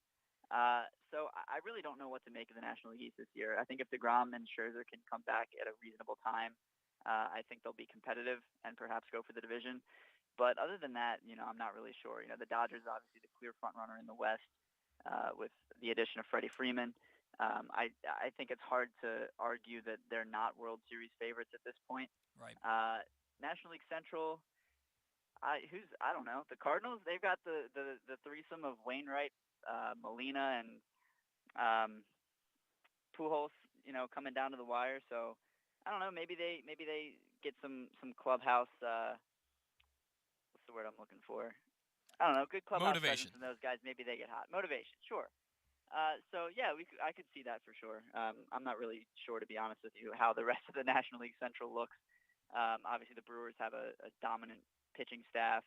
Maybe if they can hit, if Willy Adames and Luis Arias can hit the way they did last year, that'll be huge for them. If Yelich can turn it around, so there's some potential for those guys as well. As for awards, for the Orioles side of things, I think we'll see Rutschman make the most impact as a rookie. I think Means will be our best pitcher. I think Mountcastle will be our standout offensive player. And one of my bold predictions, it was Oriole Statistics on Twitter the other day who tweeted out some prompts to get some predictions from the fans. I got a couple that I think are a little bold. Number one, I've got Kyle Stowers receiving at least a few American League Rookie of the Year votes. I think he comes up at some point, whether it's because of an injury or just an opportunity, Santander trade perhaps. I think he's going to come up and make an impact if he can keep his strikeouts down a little bit at AAA this year. And then the Orioles' single-season strikeout per 9 record for pitchers who have thrown at least 30 innings is held by Armando Benitez. He has struck out 13 per 9 in 1997. And I think an Oriole is going to break that this year. It's not going to be Grayson Rodriguez or DL Hall. It's not going to be Tanner Scott or Dylan Tate. I think it's going to be Felix Bautista. I think he's going to come out strong. I think he's going to break camp with the club. And I think he's going to be a really good pitcher out of the bullpen. We've seen what he can do with the strikeout numbers. He struck out 14.9 batters per 9 innings last year between AA Bowie and AAA Norfolk. The walks are going to be a concern with Bautista, but he's shown this spring that he can dominate major league hitters the same way he did in the minors. So I've got Bautista breaking the Orioles single-season strikeout per 9 record. Yeah, he's a big dude, imposing figure on the mound. Can touch triple digits. Got to get the walks under control. I think he averaged 5.9 per 9 innings last year. That's something he's got to get under control. But I'm with you, Ryan. I think he breaks big league camp with the club. I think he's going to get an opportunity towards the back end of that bullpen. Maybe not to start the year. Maybe they bring him in some low leverage situations just to get his feet wet. But I think ultimately by the end of the year, that guy's pitching in the back end of the Orioles bullpen. So it's something I'm excited for. Ryan, I know you got to. I think so too. I know you got to get back to work real quick. Give us a plug for our show that we're doing on Mondays. Yeah, so it's you, me, and John Shear. It's going to be a really fun show to do. It's going to be on StreamYard, broadcast on the Sideline Sports Network, on all of their platforms. I'll probably be streaming it to my Orioles Fan Probs Twitter account as well. just going to be three guys talking some Orioles baseball on Monday nights throughout the season. And so I'm really looking forward to the opportunity. It's going to be fun to get a different perspective. I've worked with you a lot, obviously never worked with John before. So I'm really looking forward to it, and hopefully we have some exciting things to talk about as the season progresses. Yeah, man, I'm really looking forward to it too. Our first show last week, we really addressed the Orioles rotation, got a lot of great conversation out of that. So you guys can tune into that show, Oh What a Show, on the Streamline Sports Networks, broadcasting over StreamYard. It'll be on YouTube as well. You tune in every Monday night. Generally, if the Orioles are off, we'll air at about 9:15. If they are playing a game, we will come on right after their game. Unless they're on the West Coast, we'll come on right before. But tune into that. Ryan, thank you so much for taking some time. Appreciate you as always, and we'll talk soon, all right? You bet, man. Take care. All right, see you. That was Ryan Blake joining us on his break at work. Ryan does do, I believe he works for a scouting company, so he does a little bit of a video review and stuff like that, and kind of seeing what players can do what through up there in Pennsylvania. He's actually moving back down to the area, too, which will be nice to have him around a little bit more. Guys, know the risks and have a plan before you start gambling. For free and confidential services, call 1-800-GAMBLER or go to helpmygamblingproblem.org. That's helpmygamblingproblem.org. We do have to catch our second break, but really excited that we're going to be coming back in now to talk about our Major League Baseball preview. What we're looking for from the Orioles, what we're looking for from our division winners. I don't know about you, Zach. I put a lot of time and effort into. I have my thoughts ready to go into this, so I'm excited about that. We're going to catch a break, and when we come back, that and more on the Bat-Around. Come in for Glory Burgers, Glory Wings. There's glory for everyone at Glory Days Grill. Enjoy the award-winning burgers, ribs, and wings, or try our fresh salads, hand-cut salmon, or our scrumptious sandwiches. Yum! Come in for daily specials every weekday, like $7.99 burgers on Mondays, $6.99 nachos on Thursdays, and Taco Tuesdays. And watch all of your favorite games at Glory Days Grill with 25 screens and private speakers at every table, plus game day drink specials. Visit us at glorydaysgrill.com for a location near you. Glory Days Grill. Great food, good sports. That first sip. That first bite. Start your day off right with a delicious breakfast at Royal Farms. Choose from a fantastic selection of fresh Royal Farms breakfast sandwiches and top it off with a rich hot cup of the freshest coffee in the world. At Royal Farms, breakfast is available day and night. It's the freshest breakfast in the world. Real fresh, real fast. Royal Farms.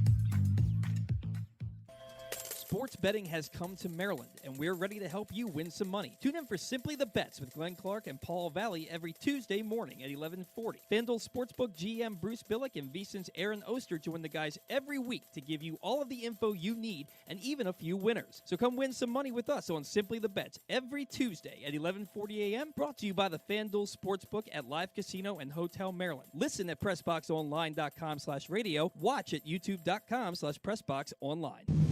The newest edition of PressBox is available now. On the cover, we celebrate the 20th anniversary of Maryland men's basketball's 2002 NCAA Tournament Championship, as Gary Williams reflects on how the program rose from the ashes of NCAA sanctions to the pinnacle of the sport, and why his perspective of the title run has changed now 2 decades later. Plus, Juan Dixon, Lonnie Baxter, and the rest of the team relive the moments that ultimately led them to cutting down the nets in Atlanta. PressBox is available for free at over 500 area locations, including 60 Royal Farms stores. And you can always find the entire edition, as well as the best daily coverage of the Orioles, Ravens, and Terps at PressBoxOnline.com. Gambling can be a fun and entertaining experience, but there are risks involved. If you're planning on betting on the game at the casino or on your phone or computer, know your limit, stay within it. Set a budget and a time to stop. Remember, gambling isn't a financial solution, and it doesn't mix well with alcohol or drugs. Know the risks and have a plan before you begin gambling. For free and confidential services, call 1-800-GAMBLER 24/7 or go to helpmygamblingproblem.org. Answering Baltimore's calls for help, running in when others run away, working together toward one shared vision for a thriving city. That's your Baltimore Police. But the department needs more good people. People like you. Join a proud new generation of Baltimore Police and make an active difference in your community. Start with competitive wages and excellent benefits on day one. Join for good at bpdrecruit.org.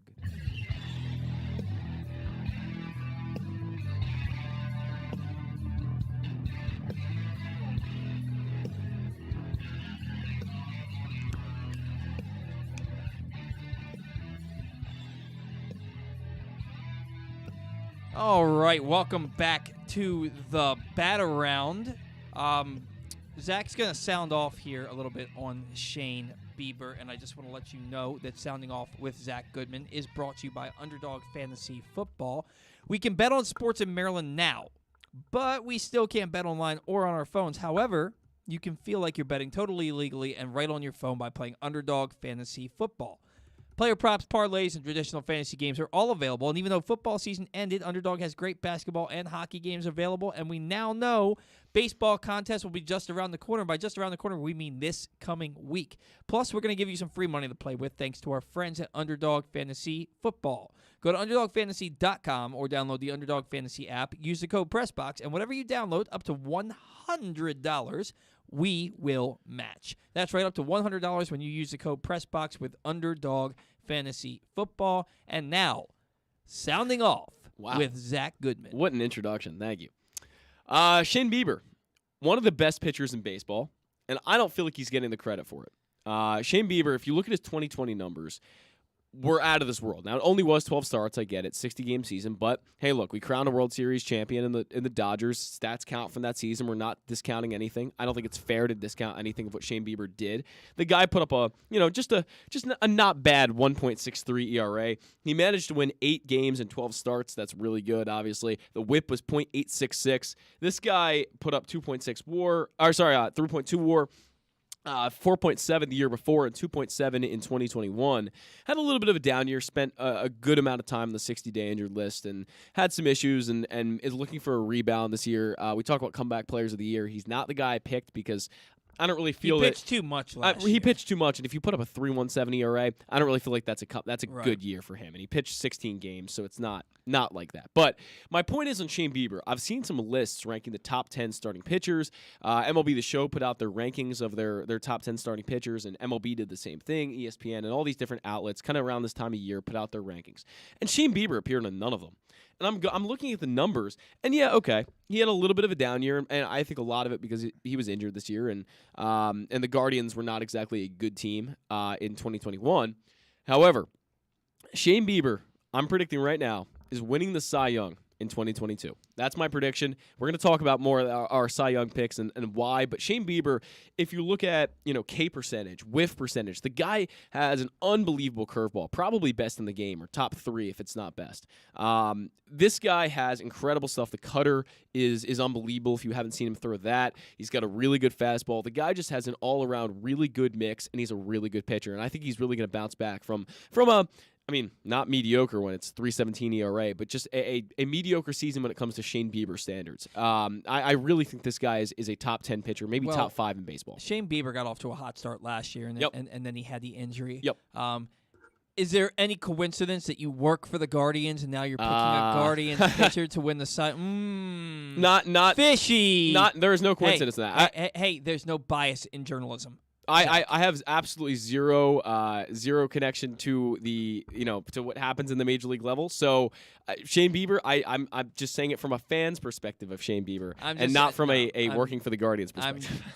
I'm just giving you a hard time. I'm pretty high on Shane Bieber myself this year. Mm-hmm. I don't want to give anything away. We're gonna get to that here in just a minute with our season preview and our awards predictions. Well, I will give away mine. He's winning Cy Young. That's my prediction. Yeah. So but yeah, no, very good.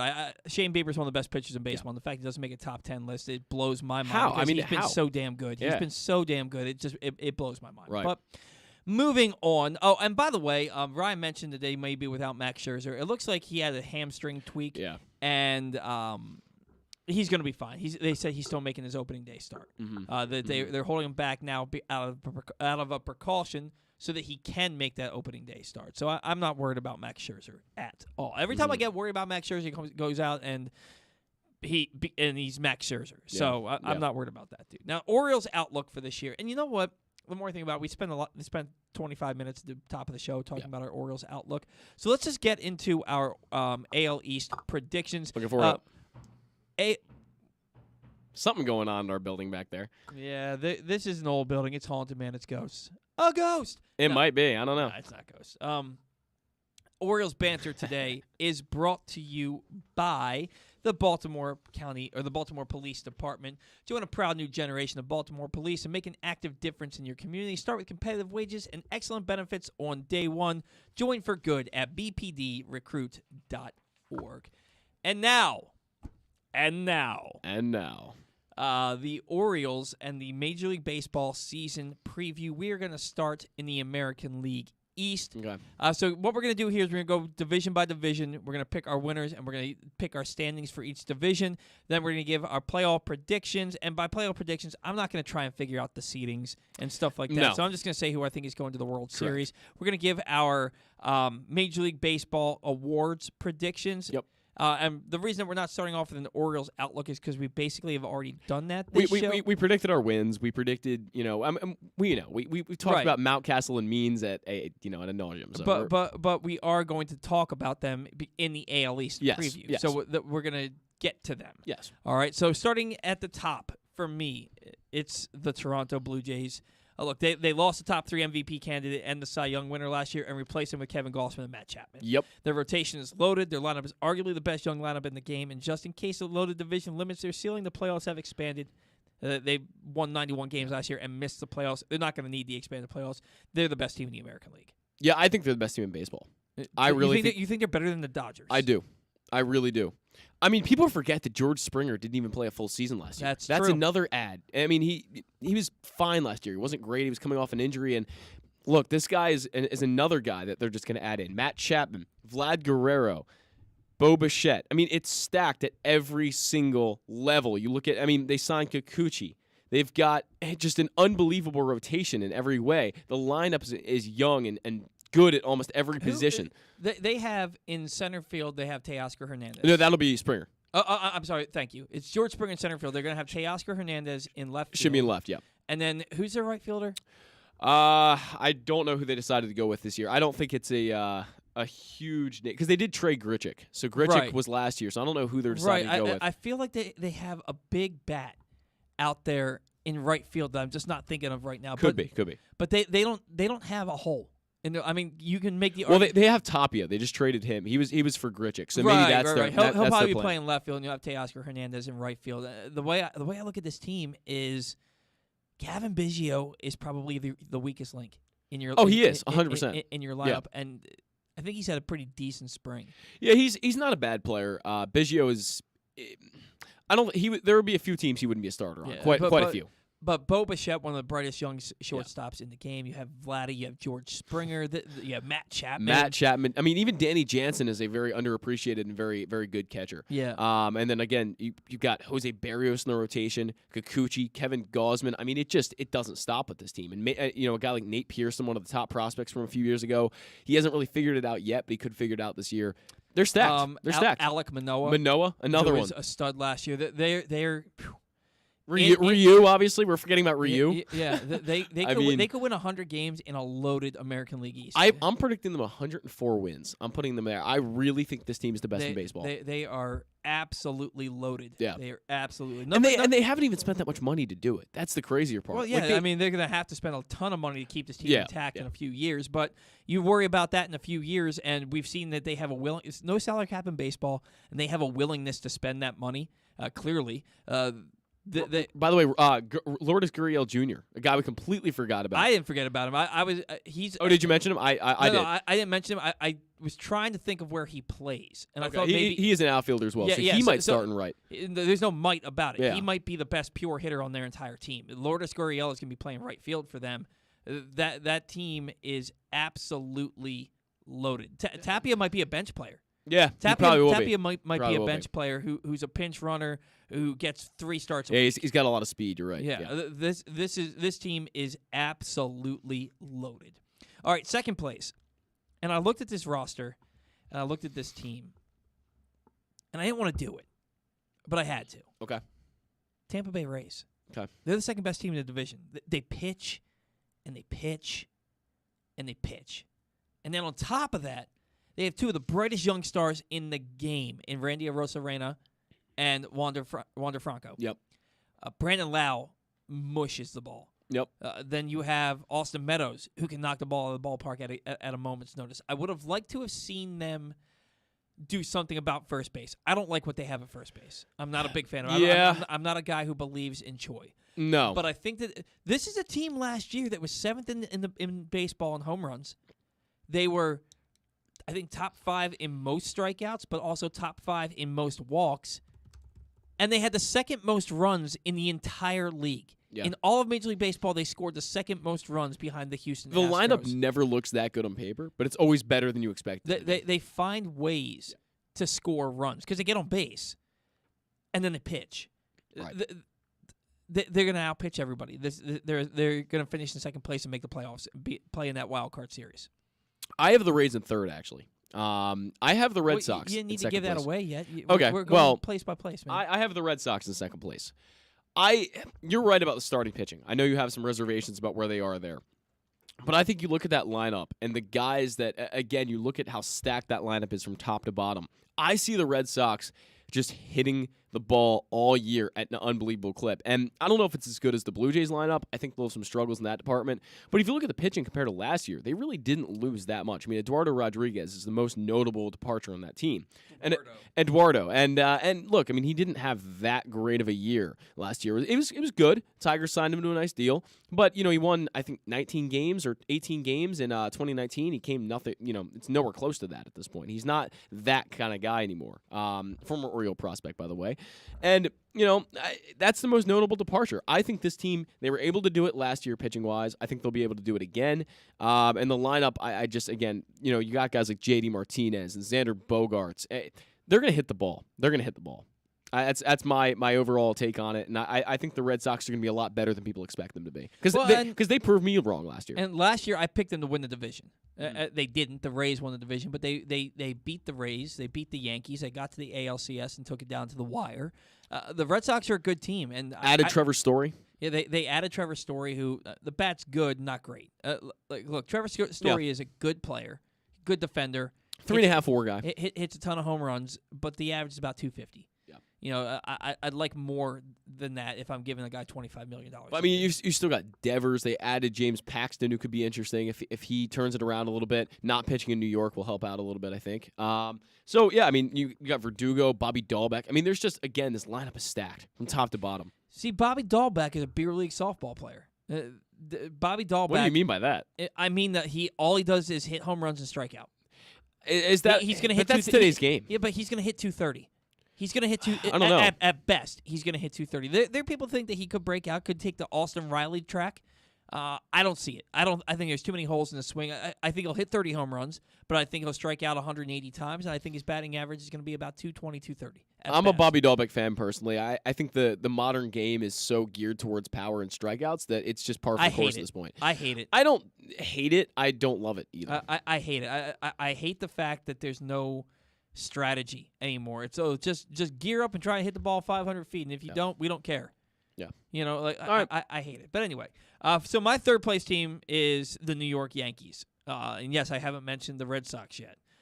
Lineup is still powerful. The bullpen is still powerful. The rotation is the biggest question mark for them. Yeah. After Garrett Cole, Jameson Taillon had a nice year last year. Yeah, he's all right. They have Luis Severino back. Is he Luis Severino, or has it been too long? I doubt it. Yeah, they have a lot of question marks in that rotation, but they're the Yankees. They are the Yankees, and that's the thing. You can think they make the playoffs every year. Yeah, and you can think they're going to be bad, but they still have a lineup that has DJ LeMahieu, and Aaron Judge, and Giancarlo Stanton, and there's guys that I'm leaving out right now. Isaiah Kiner-Falefa. Sure. They have Glaber, of course. Glaber Torres, and you look at where's Glaber going to play? Yeah. This lineup is still. Gashioko's broken out as a nice catcher for them. He's not a good hitter. He's an excellent defender, though. He's an excellent defender, but your starting catcher's got to be able to hit above 190, which he has never done in his career. I look at this team, and for all its flaws, they're still the New York Yankees. Yep. They still have that lineup, and they're going to find a way to piss you off all year long and somehow win 93 games and finish in third place in this division. That's what's going to happen. I have the Rays in third place, personally. I think the Rays pitching just destroys what the Yankees have, and that's why I picked them over the Yankees. The Rays lineup is not nearly as good as the Yankees, but like you said, they always find ways to be better than you expect them to be. There will be guys on that team who are going to hit a lot. Like Brandon Lau is a great example. He's not maybe appreciated by everyone maybe the way he should be, but that guy's probably going to hit 25, 30 home runs at least, and he's going to do more. He's going to hit 30 to 40. Yeah, he might do. Right, exactly. And that guy is a guy that goes very underappreciated, very under the radar. That's a better player than Trevor Story. I'd take that guy any day at second base over Trevor Story. So you look at what they have, and there's some sleepers in that lineup who really might surprise you. And I'm almost sure of it that the Rays will go out and add another bat at the deadline, like they did last year with Nelson Cruz. So the Rays, and of course every team's going to make trades. But I think the Rays are in a good spot with their pitching, just because it's set up by guys like Glasnow and McClanahan, of course. So that's where I stand on the Rays. Well, Glasnow probably won't pitch for the bulk of this year because he had Tommy John surgery last year. Yeah, he might. I thought he was on track to come back pretty early. I'll have to check on that. I can't imagine he'd come back early because it happened. Okay, you might be right. It happened mid-season. I thought he was supposed to be back like June. I could be wrong on that. Right, but it's still a good chunk of the year. But then, who is he when he comes back? And there is injury concerns always with him. We know it's not even just that. Even when he comes back, he's not coming back as Tyler Glasnow. Not to build him up. Not where Tyler Glasnow Don't forget too. They've added Corey Kluber, another guy. Yeah, but and Corey Kluber is a fringe guy for that rotation right now because they're so loaded. Ryan Yarbrough. I mean, it really is loaded across the board. Their rotation is absolutely loaded. My fourth place team is the Boston Red Sox. Okay. And look, guys, when I say this, it's not like I think the Red Sox are going to win 78 games. Mm-hmm. All right, I think it's a 90-plus win team. Yeah. The lineup isn't. Trevor Story's playing second base because they have Xander Bogaerts. They have Rafael Devers. They have J.D. Martinez. The lineup is absolutely loaded. Yep. The starting rotation has 4 guys in it right now. Yeah. 5 if you include James Paxton. I don't because James Paxton sucks. Let's be honest. I think he'll do better not pitching in New York. He hasn't been good for 5 years. Yeah, but again, he spent a lot of those in New York. So it's a really tough place to pitch. Yeah, Randy Johnson went and pitched in New York and had a 5+ ERA. Yeah, I really think it makes a very big difference. It's such a small park. It does. It's such a tough crowd. Tough crowd, small park. I get that. I'm not impressed with their bullpen either. I'm not either. I agree with you. I don't like their bullpen. I don't like their rotation. I think that they're going to have to outslug teams, and Yeah. for the most part, they will. Look, this team is going to score just under 6 runs a game. They're going to score. They're going to score 5.5 to 6 runs a game, and they're going to have to win games 6-5. See, the thing is, for me, in between the Rays, the Yankees, and the Red Sox, I see. I have the Red Sox in second, the Rays in third, the Yankees in fourth. But I think there's probably a 2 or 3 win difference between each team. Maybe not even. Exactly. Yeah. And so what I have to look at it as is. The Blue Jays are the class of the division. Yeah. The Rays are right. They're just a tier below them because of how good they pitch and how well they run as far as an on-field product. And then the Yankees are the Yankees. And the Red Sox are the Red Sox. Look, the Red Sox can win 91 games. The Yankees win 92, and the Rays win 93, and the Red Sox miss the playoffs. But I just want to bring up on Paxton, though. I think he deserves a little more credit because he did win 15 games in New York in 2019 and put up a 3.82 ERA. Yeah. And the past 2 years he's been pretty injured. He didn't really pitch too much. Yeah. Only 1 game in 2021. James Paxton was good the second half of the season, if I remember correctly, in 2019. But he's been injured or ineffective or both. Baseball Reference hasn't projected a 4.36 ERA this year, which would be serviceable. It's good. It's fine, and that's good. Maybe not for a contender, but it's all right. But it's fine for a team like the Red Sox. James Paxton could win 15 games this year because if you remember, there was a point a few years back where David Price was 8-0 with like a 6 ERA. Yeah. Because the team just mashes. Mm-hmm. And I get that. Look, there's going to be 4 teams in this division that win 90 games at a minimum, I think. Yep. And I think the Red Sox are on the outside looking in because when I look at their pitching, I think they have the worst pitching of the bunch. Fair enough. The Yankees have Garrett Cole, which is better than you can make the argument for Chris Sale. but he's basically better than anything the Red Sox have. The Yankees' bullpen is strong. The Rays' bullpen and starting rotation is strong. Same thing with the Blue Jays. The Red Sox don't have anybody that you look at aside from Chris Sale where you're like, yeah, that's a good piece in that rotation. It comes down to the pitching. Yeah. And then finally bringing up the rear. maybe that should be the motto of the Orioles in 2022. Should rename that the show. Bringing up the rear. Press boxes. Bringing up the rear with Paul Valley. The Baltimore. That's a whole different show entirely. Yeah, well. The Baltimore Orioles, look, they're a year away from being relevant, let alone competing in a stacked division. This is a huge year for evaluation for the Baltimore Orioles, and the roster is going to look dramatically different in August from what it looks like on April 8th. Exactly. Yeah. You know, Kelvin Gutierrez is your third baseman. Jorge Mateo is your shortstop. Ramon Arias is your second baseman. Ryan Mountcastle's playing first. Your outfield left to right is Hayes, Mullins, Santander. Catcher right now is Robinson Chirinos.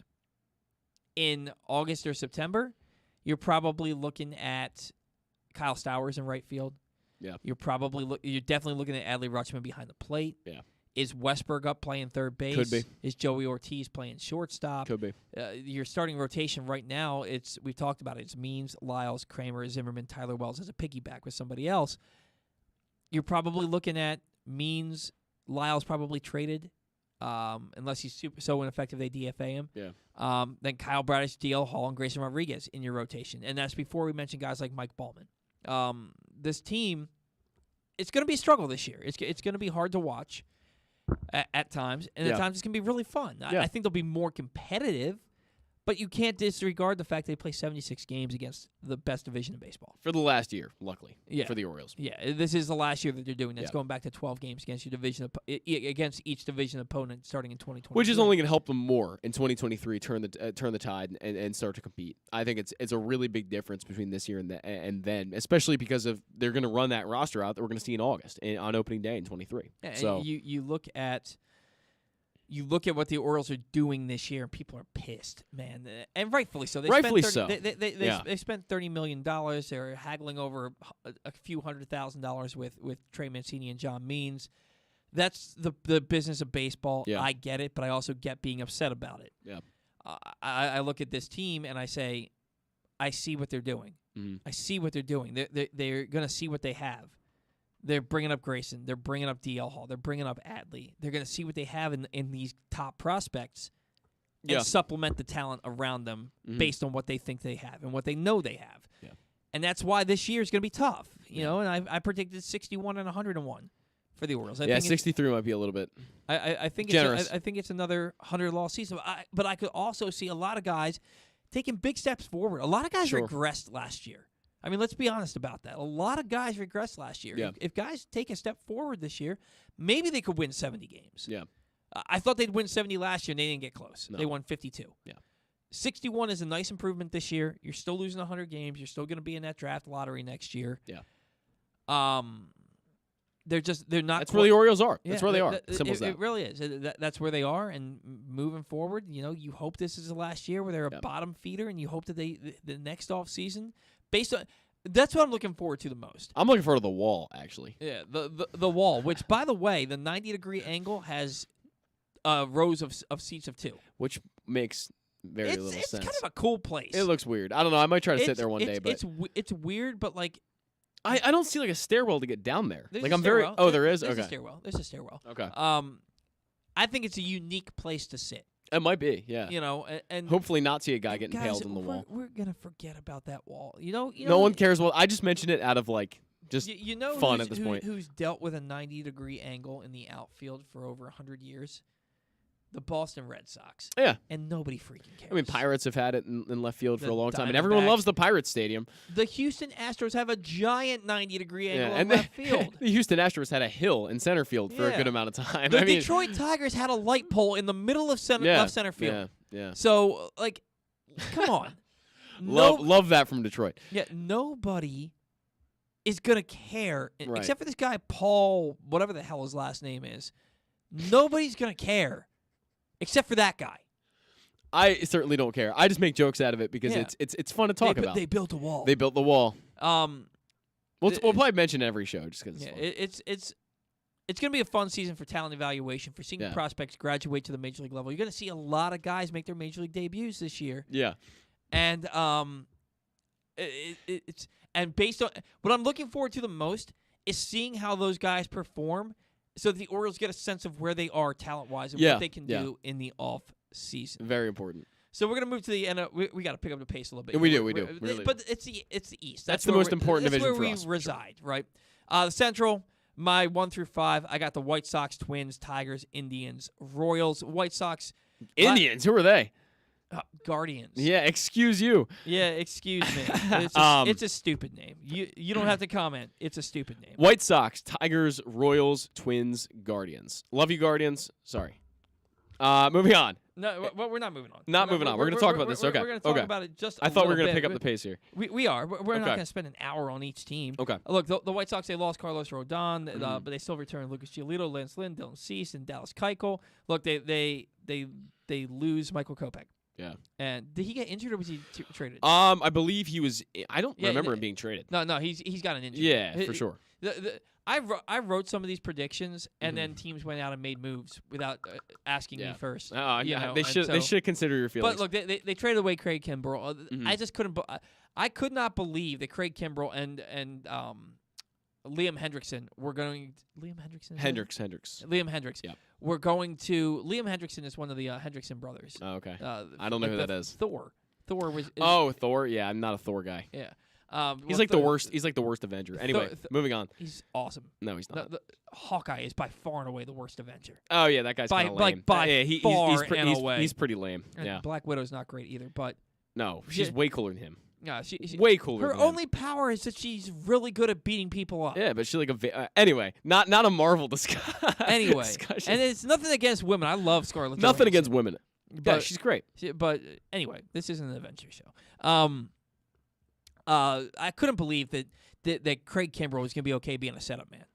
Yeah, and sure enough, they traded him. I don't really think the that Dodgers. trade makes any sense for the White Sox. I'm still very confused. Why the hell do you want Pollock? AJ Pollock is old. Not that he's not a good player anymore, but he's getting on the. Not that Craig Kimbrell isn't old too, because he's up there as well. But look, you lost that deal. It's simple as that. You lost that deal. Craig Kimbrell for AJ Pollock is not an even trade. No, not at all. Dodgers cleaned up in that trade. Yeah. And look, the Dodgers can just throw some random prospect that they have because every prospect in their organization hits 320 home runs every year. Yeah. And so they can just throw another guy out there. Every single night, the Dodgers have a guy with 30 homers sitting on their bench. Literally. Every night. Yeah. You watch them and you're like, why? This was like 2 years ago. Why is Cody Bellinger not playing today? Yeah. Oh, well, because we want to get Max Muncy at first base. So I was watching I've watched a lot of the Dodgers in spring training for some reason this year. And I was watching them, and I'm just seeing some of their prospects come up. Guys I've never heard of. Guys that, are probably outside of their top 10. And these guys have like 30 home runs, like an OPS of like 920. And I'm like, where are the Dodgers making these guys? Like, where? In a lab. This is crazy. In a lab. So it's crazy. So I got the White Sox in first place because I think they're the best team in the I agree. in the Central. I'm with you. I have the Twins in second. I don't think the Twins are going to be that good. I really don't. Look, I think they added some nice pieces. They still hit a ton of home runs last year, and they were really bad last year and managed to win 73 games. Yeah. I have and look, let's be honest about the AL Central for a second here.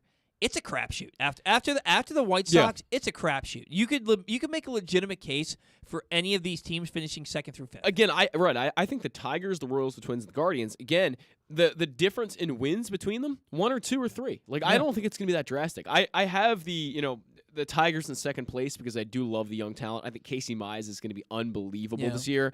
And, Javi Baez is a nice add for them. And there's some pieces there. And obviously Spencer Torkelson's going to get a good amount of time up in the majors this year. I'm excited about the Tigers personally. Yeah, I think that I think it's a problem that their biggest storyline this year is going to be Cabrera chasing 3,000 hits. Yeah. He is past this prime. Based on talent alone, he should have retired 2 years ago. Yeah. But he's chasing 3,000 hits. 600 home runs, 3,000 hits. He's a first ballot guy no matter what. Yeah, he won a Triple Crown. First Triple Crown in 45 years or 47 years. Didn't he win 2 or could be? No, it was 2012, right? Yeah. Okay. Hall of Fame talent. The talent just isn't there anymore. Right. Spencer Torkelson's going to get some run this year. I have him ranked pretty highly in my Rookie of the Year balloting. I just don't think they're there. I have them third place, but I don't think they're quite there yet. Fair. The Guardians' pitching is really good, but Really good. Aside from Franmil Reyes and Jose Ramirez, they have no power in their lineup. I'm still waiting for Nolan Jones to get there. I've been really high on Nolan Jones for about 4 or 5 years now, and he hasn't made it yet. Guardians have one of the best systems in baseball, so there will be some guys coming up and coming through. Yeah, and then Kansas City, man, I think Bobby Witt Jr. is winning Rookie of the Year because I think he's going to be there from opening day. I think bold prediction, Bobby Witt Jr. is going to come in top 10 in MVP voting. Yeah, but you said Adley Rutschman's going to win. Oh, you know what? You picked him for your Orioles Rookie of the Year. Orioles Rookie of the Year, yeah. I got Bobby Witt Jr. winning Rookie of the Year. Bobby Witt Jr. is my favorite prospect for a long time. I love that man. Salvador Perez might hit 50 home runs. Look, but their pitching needs to come through in a big way for them, and they're putting a lot of stock in guys like Daniel Lynch, Chris Bubik, Brad Keller, and Brady Singer, all top flight prospect arms that need. They're all gonna get a shot. Right. And even a guy like Asa Lacy. Did you mention Asa Lacy? I did not. Okay. Yeah. I think that you know more about the Royals prospects than I don't know much about them, but I know these guys are top flight prospects, pitching prospects, who the Royals are putting a lot of pressure on them to come through and make this team relevant. I have them in third. I think it could easily be fifth. Yeah, it and could like easily I said, be fifth. my last line is, honestly, this division after the White Sox is a crapshoot. It's a high likelihood only one team makes the playoffs from the Central. Yeah, sure. And then you go to the West. Houston Astros are still really good. I have them in first place. Me I think too. The Seattle Mariners. Me too. They're in second place. They lost Kyle Seager, but they added Eugenio Suarez, who might be an upgrade. They added Robbie Ray, the defending Cy Young champion. Jared Kelenic. It's Kelenic. Jared Kelenic, Julio Rodriguez. I always struggle with Kelenic's name. Yeah. Julio Rodriguez and Kyle Lewis give them an incredible core. Yeah. I think that this is maybe the year that they break that. I'm with you. That long playoff drought. So I got the Mariners second. I got the Angels third. Same. They are a fringe playoff team to me. They added Noah Syndergaard. I still think they need more pitching. I don't see it. But look, man, a lineup that's going to have a healthy Trout, Rendon, Brandon Walsh, B.J. Upton, Ohtani. Shohei Ohtani. This is a legitimate offense. But it's a big if. All this guy's got to stay healthy, and Trout seems to me like his body's breaking down on him. They're talking now moving him to right field too, because the guy's. Well, they say he's going to play center field this year. This year, but as far as next year goes, it sounds like he's going to make the move at some point because he is breaking down quite a bit. Yeah. I have the Texas Rangers fourth. Yeah. Corey Seager and Marcus Semien, they're huge additions. John Gray's okay. I've never been a John Gray. Not a John Gray guy either. But they got two big bats and a mediocre arm aren't enough to get them over the top. They needed to address their starting rotation, and they just didn't. Yeah, I see the difference between the Rangers and the Angels as not that big. I see maybe like a 5-win difference there, but yeah, I do have the Rangers in fourth as well. And then the A's obviously are the basement. Everybody, including the managers, gone. They're going to challenge the Orioles for the worst record in baseball. I think they're going to be worse. I really do. I think they're losing well over 100 games. They have nothing at this point. They sold off everything, and the A's are in a bad spot. Yeah. Moving on to the NL East. You're not as high on them as I am. I have the Atlanta Braves winning this division. The rotation is still really good with Charlie Morton, Max Fried, Ian Anderson, and Kyle Wright. They might have the best bullpen in baseball. Dansby Swanson's arguably the worst player in their lineup, and he hit 27 homers and drove an 80 last year. A number 1 overall pick, too. They lost Freddie Freeman, and they replaced him with Matt freaking Olson. Yeah. All right, they're the defending world champions, and they got better. Yeah, people forget that Olson's actually better. If you look at the numbers from last year compared to Freeman, he doesn't bring that same clubhouse presence, but the guy he doesn't hit for his high average, but he hits more power, more run production. About worth another one WAR compared to Freeman last year. So take it for what it's worth. But yeah, I have the Mets in first, the Braves in second. Did you go through your whole thing yet? No, I've got the Mets second, Phillies third, Nationals fourth, Marlins fifth. Yeah, I have the same thing. Yeah, I think the Marlins are going to be very close to the Nationals as far as wins go, but they're going to be fighting for that last spot. Yeah, and the Marlins, a lot of people are high on them for some reason. I don't get it. I don't get it either. They're a young team and they're hungry, and I think they'll be competitive. Yeah. But they're not close. Sandy Alcantara, I will say, is like one of my top 5 favorite pitchers in baseball. I love the way that guy pitches. But if you look at the lineup, I mean, there's just not that much there. The pitching core is good. I mean, they're going to be good. They're going to pitch really well this year. Rogers. Sure. I mean, they're going to pitch really well, but the lineup is just, they have nothing. They have nothing in their lineup. But you look at the Nationals, man, and I don't even know what the hell they're doing. I don't either, they go frankly. And they get Nelson, I don't either. They get Nelson Cruz. What's the freaking point, man? Like Juan Soto is the best player in baseball. Easily. And I, I'm not gonna say. You say easily. Oh, I love this man. You I say- love that man. You say easily to stuff that's not an easily thing. I there are love plenty, that There are man. plenty of guys that are damn close to Juan Soto, but Juan Soto's the best player in baseball. He's Yeah, only- he's okay. only In, getting in your better. opinion, not mine, but okay. We both agree he's the best player. No, I'm saying that I just think there's a really big gap between him and everyone else. I really think Juan Soto. This guy is going to be, when his career is over, a first ballot Hall of Famer. I love that man. Anyway, moving on from my obsession with Juan Soto. So Juan Soto, best player in baseball. Nelson Cruz, ageless wonder. Josh Bell has bounced back in a big way last year. Yeah. You don't know what you have in Steven Strasburg and Patrick Corbin. No. Max Scherzer, Trey Turner, Bryce Harper, Ryan Zimmerman, Anthony Rendon, not walking through that door. Right. This team is. I picked them to win the East last year, and they fell flat on their face. This year, I'm picking them fourth, and it's maybe above the Marlins. The Phillies, they're gonna mash. They're gonna absolutely mash. Yeah. Zach Wheeler, Aaron Nola, Zach Eflin. That's a nice start. Yeah. In the rotation, but their bullpen is still bad. And the last two guys in the rotation are big question marks. Ranger Suarez. I mean, and Zach Eflin to a certain degree is still a big question mark, but he's got all the talent in the world to be at the top of that rotation. And with the Mets coming in second, look, Max Scherzer tweaked the hamstring. We think he's going to be fine. Jacob deGrom has a stress reaction in his scapula. And if you recall, DL Hall had a stress reaction in his throwing elbow. Yeah. And he missed the rest of the year. Yeah. DeGrom, as good as he is, man, he hasn't proven that he can stay healthy. Right. And then you look at the rest of their rotation. Their rotation is good, not great, in my opinion. You're much higher on their starting rotation than I am. You have them winning the division. They added Max Scherzer. They added. I love Starling Marte. I love Starling Marte. Me too. Big fan. They added Mark Canha, who's a sneaky, powerful guy, and Yep. they added Eduardo Escobar. Biggest addition may have been Buck Showalter. Yeah. This is the most talent he's ever inherited, taking over a new team, and he's got an approach to baseball. They're going to win a lot of games, and they're going to make the playoffs. This team doesn't feel like the Mets to me.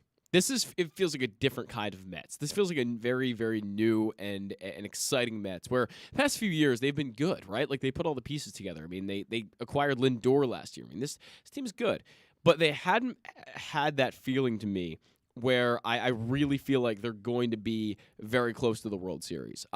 This year I really feel that way. They'll make the playoffs. They might get into the ALCS. But they have Buck Showalter now. It makes such a big difference. But Buck Showalter's never gotten to a World Series. That's true. It's true. He makes a huge. Trust me, I think he is the final piece that kind of puts him over the top. I think he's the difference. But for me, it's the Mets. But this is that's what I'm saying. It doesn't feel like the same thing to me. And if you isolate them, you just look at the Mets with tunnel vision. They're good. I almost cursed. They're a good freaking baseball team. Mm-hmm.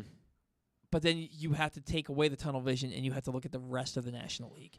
Yeah, and even in their own division, the Braves are just as good, if not better. The Cardinals are just as good, if not better. Yeah. The Dodgers are better. The Padres are maybe not just as good, but they're good. I like the Mets a lot better than the Padres personally. The Padres, I had them in second place. Yeah. In the National League West, and I might have to change that. I think they're kind of falling apart. But my second place team in the what the hell was I talking about? Moving on to the NL Central. NL Central. The Cardinals, they're so good. Yeah. They're so good, and I love Tyler O'Neill. I like their rotation. I like what they're doing. Yeah.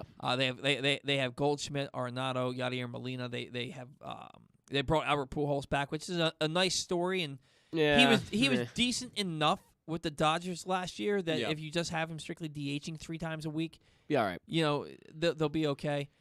But based on who else is in the division, they're the best team in that division. This is a bad division, and they're gonna run away with this division. This is a very bad division, and if the Cardinals don't win it, I would be blown out of my mind, shocked. Yeah. There are just not that many good teams here, and you look at the Cubs, the Reds, the Pirates. I mean, there's not much talent on a lot of those teams at the moment. So yeah, it's going to be an easy win for the Cardinals. I have the Cubs in second place. Okay. And nobody's talking about the fact that the Cubs have pieced together a solid rotation. Okay. Solid bullpen and halfway decent lineup. Not a great lineup. There's no mashers, but all while retooling. It's a decent lineup. Nobody's talking about the fact that they added Marcus Stroman, Wade Miley, Drew Smiley to their rotation. Why Miley and Smiley? Smiley. They're gonna make T-shirts of that probably. Yeah, it's the Cubs. They don't really rebuild; they retool. Right. At this point, they've rebuilt to go win that World Series. Yep. And now they're kind of retooling, and they'll prospects come up. I don't. They have Andrelton Simmons to help the defense playing shortstop. The bat's no longer there, but he's still arguably the best shortstop defensively in the game. I don't have the Cubs in second. I have the Brewers in second. I do feel somewhat confident about the way that a guy like Yelich is going to bounce back, and I feel like it's been 2 years since he was relevant. I know, but I feel much more confident. Actually, in him. it was 2019, and that's when he cracked the kneecap. 2020 wasn't a thing, and then 2021. It sounds like he's fully healthy right now, so I'm going to say that he's going to help them out a little bit. He's not going to be a great player again. I'm not sure he'll ever be that player he was, but you look at the rest of the lineup; they've got some good pieces. Then obviously Brandon Woodruff. They don't. I think they do. Their lineup is not good. You look, let's look at the starting rotation real quick, though. Woodruff and Corbin Burns. No, I have the Brewers in third place. Okay. Pitching wins championships. I get that. Yeah. But you have to have guys that can hit. And they have Yelich, Kane, and McCutchen are their big names. Yeah. And dude, Lorenzo always, Kane hasn't been good in 5 years. Yeah. And neither has Andrew McCutchen. But he's an excellent defender. I don't care. I love Willie Adames, too. Willie Adames is one of my favorite players. Willie Adames is a good player. Yeah. Willie Adames is a good player. Not a great player. How good they got once he got there kind of is crazy to me. Yeah. But this is a team that needed to go out and get a bat or two. They needed to go out and get Nelson Cruz. I agree. You have, a bunch of 37-year-olds in your lineup?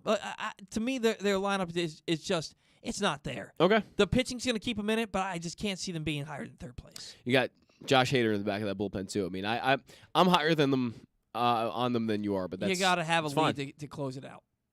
Yeah, we'll see. We'll see. I don't know. The Brewers. I don't. But I think that if they're close, they'll go make another trade. They did it last year. Could be. I think they'll go make another trade. Could be. Cincinnati Reds. Look, there's not much to say. It seems like the owner is stripping things down to sell. He's the least wealthy owner in all of Major League Baseball. He's only worth about $400 million. Yeah. This is. Joey Votto had a resurgence last year. That was neat, but I don't think he's going to do that again this year. Mike Moustakas is a shell of who he used to be. Yeah. Jonathan India is a really nice player. He is a very, very good player. But that's about it. There's not much talent on that team. I love Luis Castillo in the starting rotation. I have them in fourth place. I have the Cubs in third. Yeah. And the Pittsburgh Pirates. The Reds are bad. The Pirates are worse. I didn't get to say my piece in the Cubs real quick. I agree with you. I think they're going to be better than people expect. They retooled a bit. Lineup's not bad. You got guys like Patrick Wisdom, and they're going to be better than people expect. Reds, they've got nothing. They're going to be really bad. Pirates also going to be really bad. The Pirates of Brian Hayes, O'Neal Cruz, Brian Reynolds, they've got some solid pieces. Yeah. They've got a highly rated farm system. It's just one of those things where they're not there. They're not close. They're not there. They're not close. And then pitching won't be nearly good enough. No. And then in the West, you got the Dodgers. Team's loaded. Honestly, it's not fair. They have 73 starting pitchers that could be aces elsewhere. Literally. Yeah. They have an all-star with 20 homer power at every position. They traded for one of the best closers in Craig Kimbrell. They could win 120 games this year. They are freaking filthy. Dave Roberts guaranteed a World Series. I was like, oh, Dave Roberts. It's a bold prediction. Yeah. That would be like, I don't know. I don't know what to equate that to. No duh, man. You have a team of all-stars that you guys paid for. If you don't go to the World Series, that extension should be ripped up. That extension should be ripped up. It's a weird thing to say. Oh, for him? Yeah, that's a weird thing to say. We're going to win the World Series. I hope they fall flat on their face. I don't like that statement. I don't like that. They're not. And I used to really love the Dodgers. Mm-hmm. And I don't mind teams loading up. I mind the Yankees and Red Sox because they're in my division. Yeah. But I don't mind teams loading up like that. But then we're gonna win the World Series. Well, come on, man. Like you don't know that. It's not even that. You should win the World Series. Well, it would be like Golden State saying, in their heyday, saying, yeah. We're going to win the championship. Well, you should. You have all the best players. It reminds me of Brian Cashman saying this week, well, if the Astros didn't cheat, we would have won the World Series in 2017. I was like, all right. Would you? Because you still had to get through the NL opponent. Let's not forget about that. Yeah. Like, it's not like you didn't have a team to play. Like, you weren't battling the Astros for the World Series. You were battling the Dodgers. Anyway. Yeah. To me, they should win the World Series. And if they don't, last year was a failure for them. Yeah. Like, cool, you won a World Series in a 60-game season in 2020. Yeah. Last year was a real test, and you failed. You failed. There's no reason for the Dodgers to have not been in the World Series. Oh, I agree. Last year. Yeah. I got the I'm going to flip this. I'm going to take the Giants second. Okay. I have the Padres, too. And the Padres third. Look, Tatis is out 3 months because he's an idiot. Like motorcycle accident. Like, they just gave you $35 million a year, and you're riding a motorcycle. Yeah, bad idea. And you already It's like playing pickup basketball in the offseason. Yeah, Same kind of deal. You got to stay healthy. And Yeah. The Padres are good. They've got good pitching. They've got a solid lineup. Yeah. And Bob Melvin is actually a manager at this point who knows how to manage. Very legit. So I think he can get them to the playoffs. Yeah. But Stan was right. They're kind of a mess over there. It is right a bit now. messy. The roster is a little bit odd at this point. And if you're about to dump Eric Hosmer's contract, I guess that makes a little bit of sense. But they're supposed to get Dom Smith back in that deal, who is a guy who could easily hit 280, 20 home runs. I mean, he's got a lot of power, and he is probably the best defensive first baseman in baseball. But first basemen really don't carry that much value. I don't think he moves Eric the needle. Hosmer is a good defensive first He baseman. is, and I don't think Dom Smith really moves the needle that much. You maybe get a half win more out of him. Yeah. Then with the Giants, did you know that they were second in all of baseball last year with 241 home runs? I did not know that. And they somehow managed to win 107 games. They got really good starting rotation. They lost Kevin Gausman, but added Carlos Rodon. Yeah. Again, 107 games last year. That's not going to happen this year. No. To me, they're a fringe playoff team. Yeah.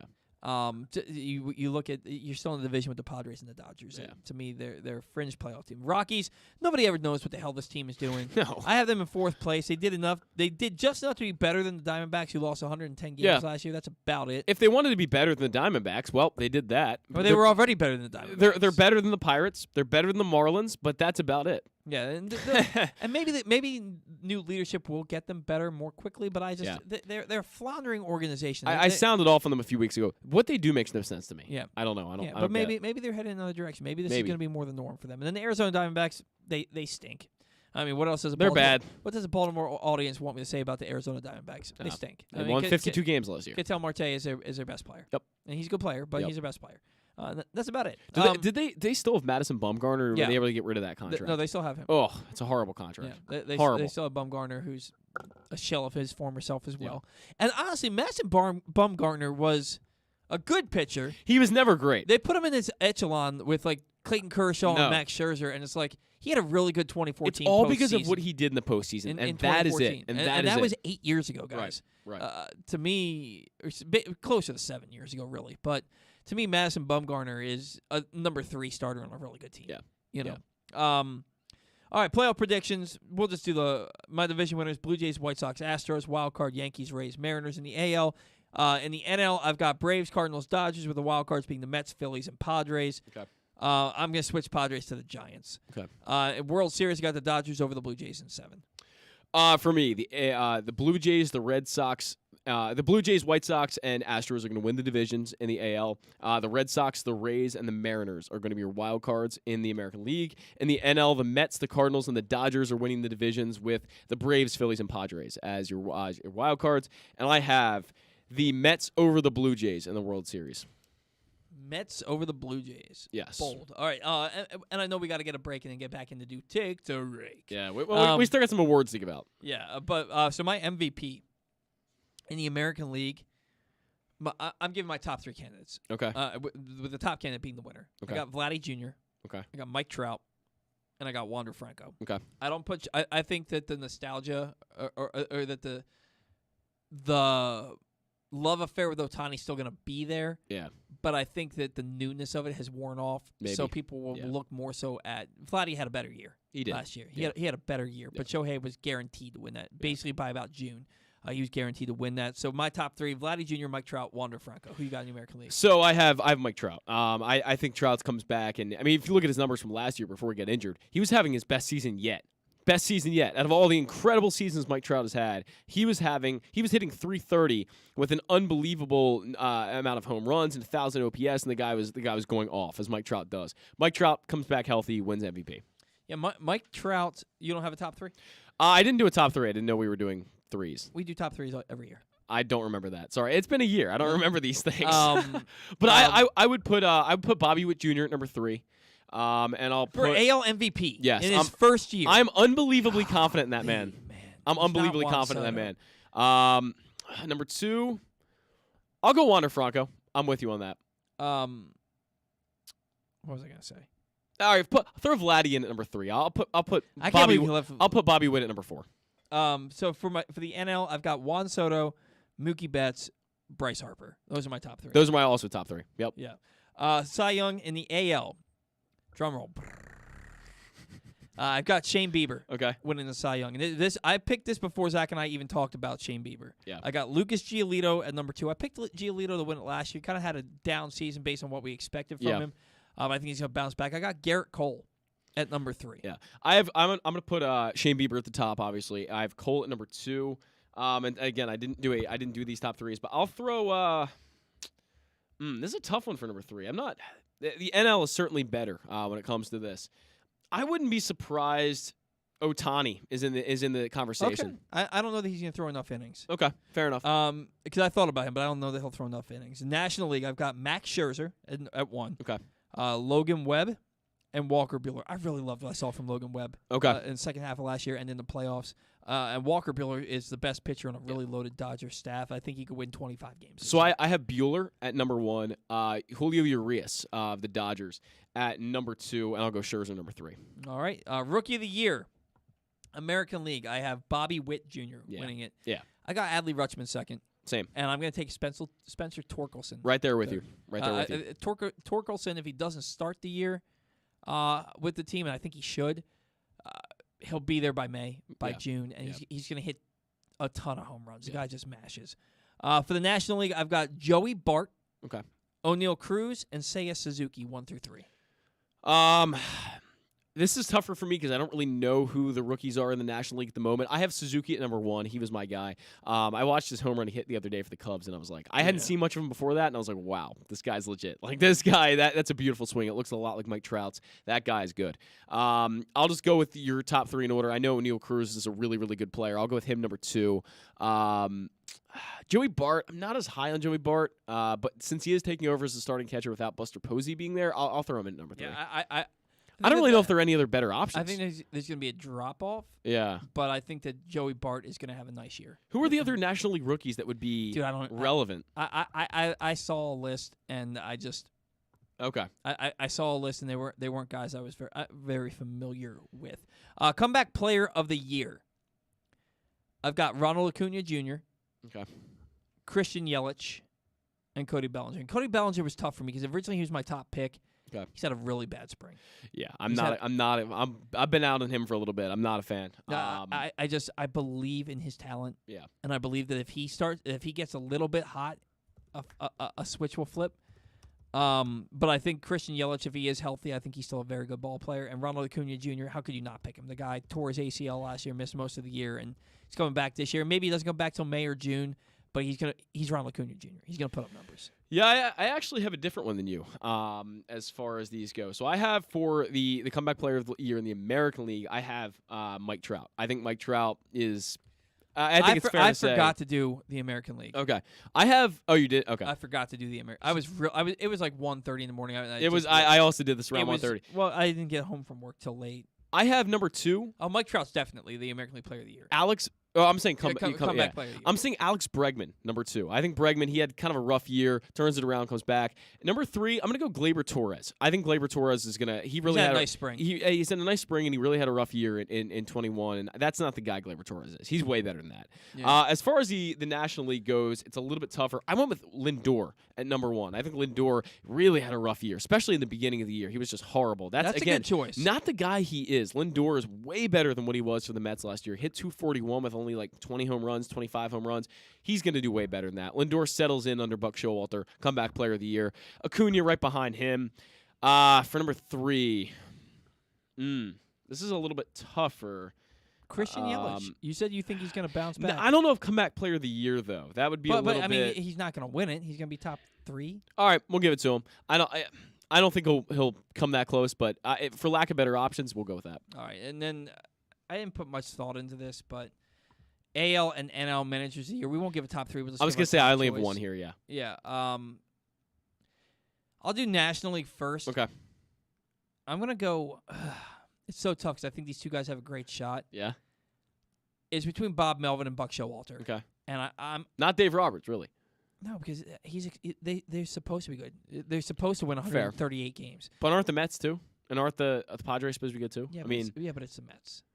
And the Padres are in upheaval. Okay. I'm gonna go Buck Showalter. I'm also there with you, Buck Showalter. I'm gonna go Buck Showalter. Yeah. And then in the American League. I have Charlie Montoyo of the Blue Jays. Yeah, that's got to be it. Yeah, it's got to be Charlie Montoyo. They're just so one outlier though. I will say AJ Hinch. It wouldn't be surprising. I mean, everyone loves AJ. Yeah, that could be one. AJ Hinch is probably number 2 there. That's a great choice. Yeah. AJ Hinch is a great choice because the Tigers were relevant last year. And everyone loves AJ Hinch and they too. could be better this year. And he's a good manager. He is. He's a good manager. All right, we got to catch our final break. Today's show has been brought to you by PressBox's Glenn Clark Radio. It's the definitive place to find the best daily discussion of Baltimore sports. You can watch the show every weekday from 10 a.m. to noon or at youtube.com/PressBoxOnline or Facebook.com/PressBoxSports or listen at PressBoxOnline.com/radio with podcasts available on iTunes, Spotify, or anywhere you get your podcasts. You never know who might pop up on GCR this week. We called up with new Ravens offensive tackle Morgan Moses, Orioles outfielder Ryan McKenna, and former Maryland guard Fats Russell. You can find those interviews and more in the Glenn Clark Radio Week in Review feature right now at PressBoxOnline.com. When we come back, we will close things out with the first edition of this year's Take to Rake. Sports fans, the wait is over. The all-new FanDuel Sportsbook is now open at Live Casino and Hotel in Hanover, Maryland. This is your chance to win big right in your own backyard. Bet on every sport with self-service kiosks and watch all of the action from the best seat in the house. Make every moment more at the all-new FanDuel Sportsbook at Live Casino and Hotel in Hanover. Please play responsibly. Gambling problem? Please call 1-800-GAMBLER or visit mdgamblinghelp.org. That first sip. That first bite. Start your day off right with a delicious breakfast at Royal Farms. Choose from a fantastic selection of fresh Royal Farms breakfast sandwiches and top it off with a rich hot cup of the freshest coffee in the world. At Royal Farms, breakfast is available day and night. It's the freshest breakfast in the world. Real fresh, real fast. Royal Farms. Answering Baltimore's calls for help, running in when others run away, working together toward one shared vision for a thriving city. That's your Baltimore Police. But the department needs more good people, people like you. Join a proud new generation of Baltimore Police and make an active difference in your community. Start with competitive wages and excellent benefits on day one. Join for good at bpdrecruit.org. The newest edition of PressBox is available now. On the cover, we celebrate the 20th anniversary of Maryland men's basketball's 2002 NCAA Tournament Championship, as Gary Williams reflects on how the program rose from the ashes of NCAA sanctions to the pinnacle of the sport, and why his perspective of the title run has changed now 2 decades later. Plus, Juan Dixon, Lonnie Baxter, and the rest of the team relive the moments that ultimately led them to cutting down the nets in Atlanta. PressBox is available for free at over 500 area locations, including 60 Royal Farms stores. And you can always find the entire edition, as well as the best daily coverage of the Orioles, Ravens, and Terps at PressBoxOnline.com. The biggest pro wrestling stars today and all time all have one thing in common. You've heard them on Jobbing Out. Matt and Nick Jackson, the Young Bucks. Thanks for having us, man. Appreciate it. The great Kurt Angle. Thanks for having me on the show. I appreciate it. Matt Riddle. Yeah, man. Thanks, man. The champ, Drew McIntyre. Oh, thank you for having me. The great Ron Simmons. Damn. Keith Lee. Appreciate you guys having me, man. Bill Goldberg. My pleasure. Charlotte. Thank you so much for having me. Mick Foley is with us. This is the greatest name for a wrestling show I've ever heard. MJF. I'm glad you're happy I'm on this show because I'm freaking miserable. Le champion. Chris Jericho. Le champion. AJ, Aaron, Brandon, and Glenn are talking pro wrestling every week on Jobbing Out. Find it at PressBoxOnline.com/radio, iTunes, and SoundCloud. The Toyota Tacoma comes in a wide range of models and trim lines. You can choose the perfect Toyota to reflect your unique personality and driving habits. Check out buyatoyota.com for deals on new Tacomas from your local Toyota dealer today.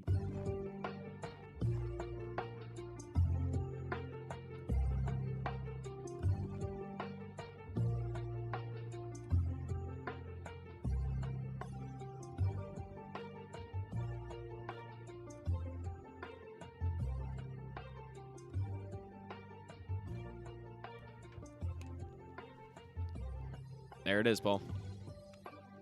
Just gonna let it play through.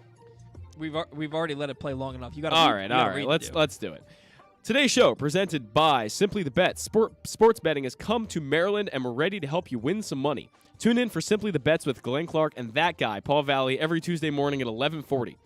FanDuel Sportsbook GM Bruce Billick and VSiN's Aaron Oster joins the guys every week to give you all of the info you need and even a few winners. So come win some money with us on Simply the Bets every Tuesday at 11:40 a.m. Brought to you by the FanDuel Sportsbook at Live Casino and Hotel Maryland. Listen at PressBoxOnline.com/radio. Watch at YouTube.com/PressBoxOnline. And every other Thursday at 11:40, tune in for Weekend at Bookies as Andrew Stetka and Bet Preps Brad Feinberg help you make some money for the weekend. All right. It's everybody's favorite segment. I feel like we should have some. Truly is. We need some theme music for this. You're right. Music for Take to Rake. That's not going to be it. I don't know. Glenn does this whistling thing for Lil Jordan's Young Utes on Fridays. Lil Jordan's Young Utes. Who is Little? I don't. He's an intern who's now our social media right. guy. Okay, I do know who this is. Actually, he's now our social media. I do guy know who here this is. at Pressbox. But no, take the rake. If you remember, I am the reigning, defending, a little too proud of that, undisputed, undefeated heavyweight champion of the world in Take to Rake, 2 years running. That was dramatic. It needed to be done, man. It needed to be done. Since I didn't have a trophy. I was close last year. I fell off in those last few weeks. You weren't close. We were neck and neck until about 3 weeks before, and then you pulled away. I think you had 12 points. I had 9 at the end of the year. Yeah. Either way, what did Vin Diesel say? It's all about family. It doesn't. It's all about family. I couldn't get through the first 5 minutes of that Fast and Furious 9 movie. I haven't seen it because I watched the first 5 minutes, and literally within the first 5 minutes, he's working on a car with his son, and he asks him. His son's like 4. He asks his son for this wrench, and he grabs the wrong one, and he goes, "You sure about that?" And his son goes back and gets him the wrong wrench. He goes, "That's my boy." And then Michelle Rodriguez comes out of the house. She goes, "Hot water heater's up again," and he goes, "That's the price you pay for peace and quiet." And I was like, "Nope, I'm out." Yeah, I'm out. That's an interesting start to a movie. I'm out. I'll say that. I mean, wow. It's all about family. And then Ludacris. Oh, Ludacris was in this movie. He's in all of them. Is he really? I never knew that. He is in all of them. I know his music and everything. I don't know what he looks like, so I never would have known. He's in all of them, starting with Too Fast, Too Furious, which was pretty old at this point. Vin Diesel is not in that one. Yeah. But Luda. I don't even know what he looks like. Luda and Tyrese show up, Mm-hmm. In a Jeep or something like that. Mm-hmm. And they're like, "Nobody knows where we live. Who is this?" So he says to his son, "Go do what we talked about." So the son goes and jumps down into this little basement thing that's covered up in the garage. And Vin Diesel and Michelle Rodriguez grab shotguns and they're pointing them at this car. It's like, peace and quiet. This happened and I was like, I am out. I am not watching this. Yeah. I can't even get excited because this is so cheesy. Just a really drawn-out movie franchise that probably should have ended in 2012. Yeah. For being honest. And for the most part, I've enjoyed. I like most of them. When I watch those movies, I watch them knowing that the acting's not good, the plot line has tons of holes in it. Yeah. But it's wildly entertaining, and I'm sure that maybe this movie's wildly entertaining. But the first 5 minutes I couldn't do it. I could not do it. Anyway, take the rake. All that to say, take the rake. Zach wanted to get out of here by 12:30. My bad. It's all good. It's all good. I won last year. We need to get a trophy. We got to get a trophy this year. But I'm gonna make my first pick. I've gone back and forth between because we only have one game, and that's opening. And day. not that many Orioles to pick from. I've 9. Yeah, well, their lineup's pretty solid, man. I like their lineup. Okay. Not like the Blue Jays, but I like their lineup. I'm not on the same page. And I went back and forth between two guys, and I landed on Ryan Mountcastle. I'm sure you did. Ryan Mountcastle brought it home for me last year. It was between him and Ramon Arias, to be perfectly honest with you. Okay. Because I think Arias just hits. Yeah. And I ended up going Mountcastle because I think he's going to hit 40 home runs this year, and I think it starts on opening day. Oh. There's a big part of me that wants to pick Mateo because Mateo's been so good in spring training so far, and I love Mateo. But I just don't have a guarantee that he starts on opening day. He might be the pick I make next week because I just don't know. If Mateo is the starting shortstop, then that would be a solid pick, but I just don't know that 100%. I'm going Cedric Mullins. How can you not? I picked Cedric last year, and he won so many times for me. All of your wins were Cedric Mullins. No, I had one. Austin Hayes won one time for me. For the most part, you were Cedric Mostly Mullins. Cedric. Rough spring. Yeah. Rough spring for Cedric Mullins. Yeah. I think he has 3 hits. I'm not concerned. Mookie Betts had a spring I remember where he was really, really awful. Yeah. And then he came out of the gates hitting the hell out of the ball. I mean, the guy was. I'm not going to say I'm not concerned because he hasn't looked good. I haven't liked his approach at the plate. He's been swinging, missing in a lot of bad pitches. Yeah. But I will acknowledge that all these players will say a switch flips when they get to the regular season. And regression is imminent with Cedric Mullins. We know that. Yeah. So I don't think he's going to hit 291 No. with 30 homers and 30 steals again. He might hit 20 homers with 30 steals, Which would still be fine. and might hit 270, Yep. which is still fine. But I'm nervous right now. We'll see how it goes. Fair. Guys, that's going to do it for us here on the Batter. I just want to remind you that the Batter is brought to you by the newest edition of Press Box, which is available now as we celebrate the 20th anniversary of Maryland men's basketball. Their 2002 NCAA National Championship. The actual 20-year anniversary was yesterday. Gary Williams reflects, he's on the cover, he reflects on how the program rose from the ashes of NCAA sanctions to the pinnacle of the sport and why his perspective of the title run has changed now 2 decades later, plus interviews with Juan Dixon, Lonnie Baxter, and the rest of the team as we relive the moments that ultimately led to them cutting down the nets in Atlanta. Pressbox is available for free at over 500 area locations, including 60 Royal Farm stores, and you can always find the entire edition, as well as the best daily coverage of the Orioles, Ravens, and Terps at PressBoxOnline.com. Take the rake in the books, the bat around in the books. Next week, we will have regular season Orioles baseball to talk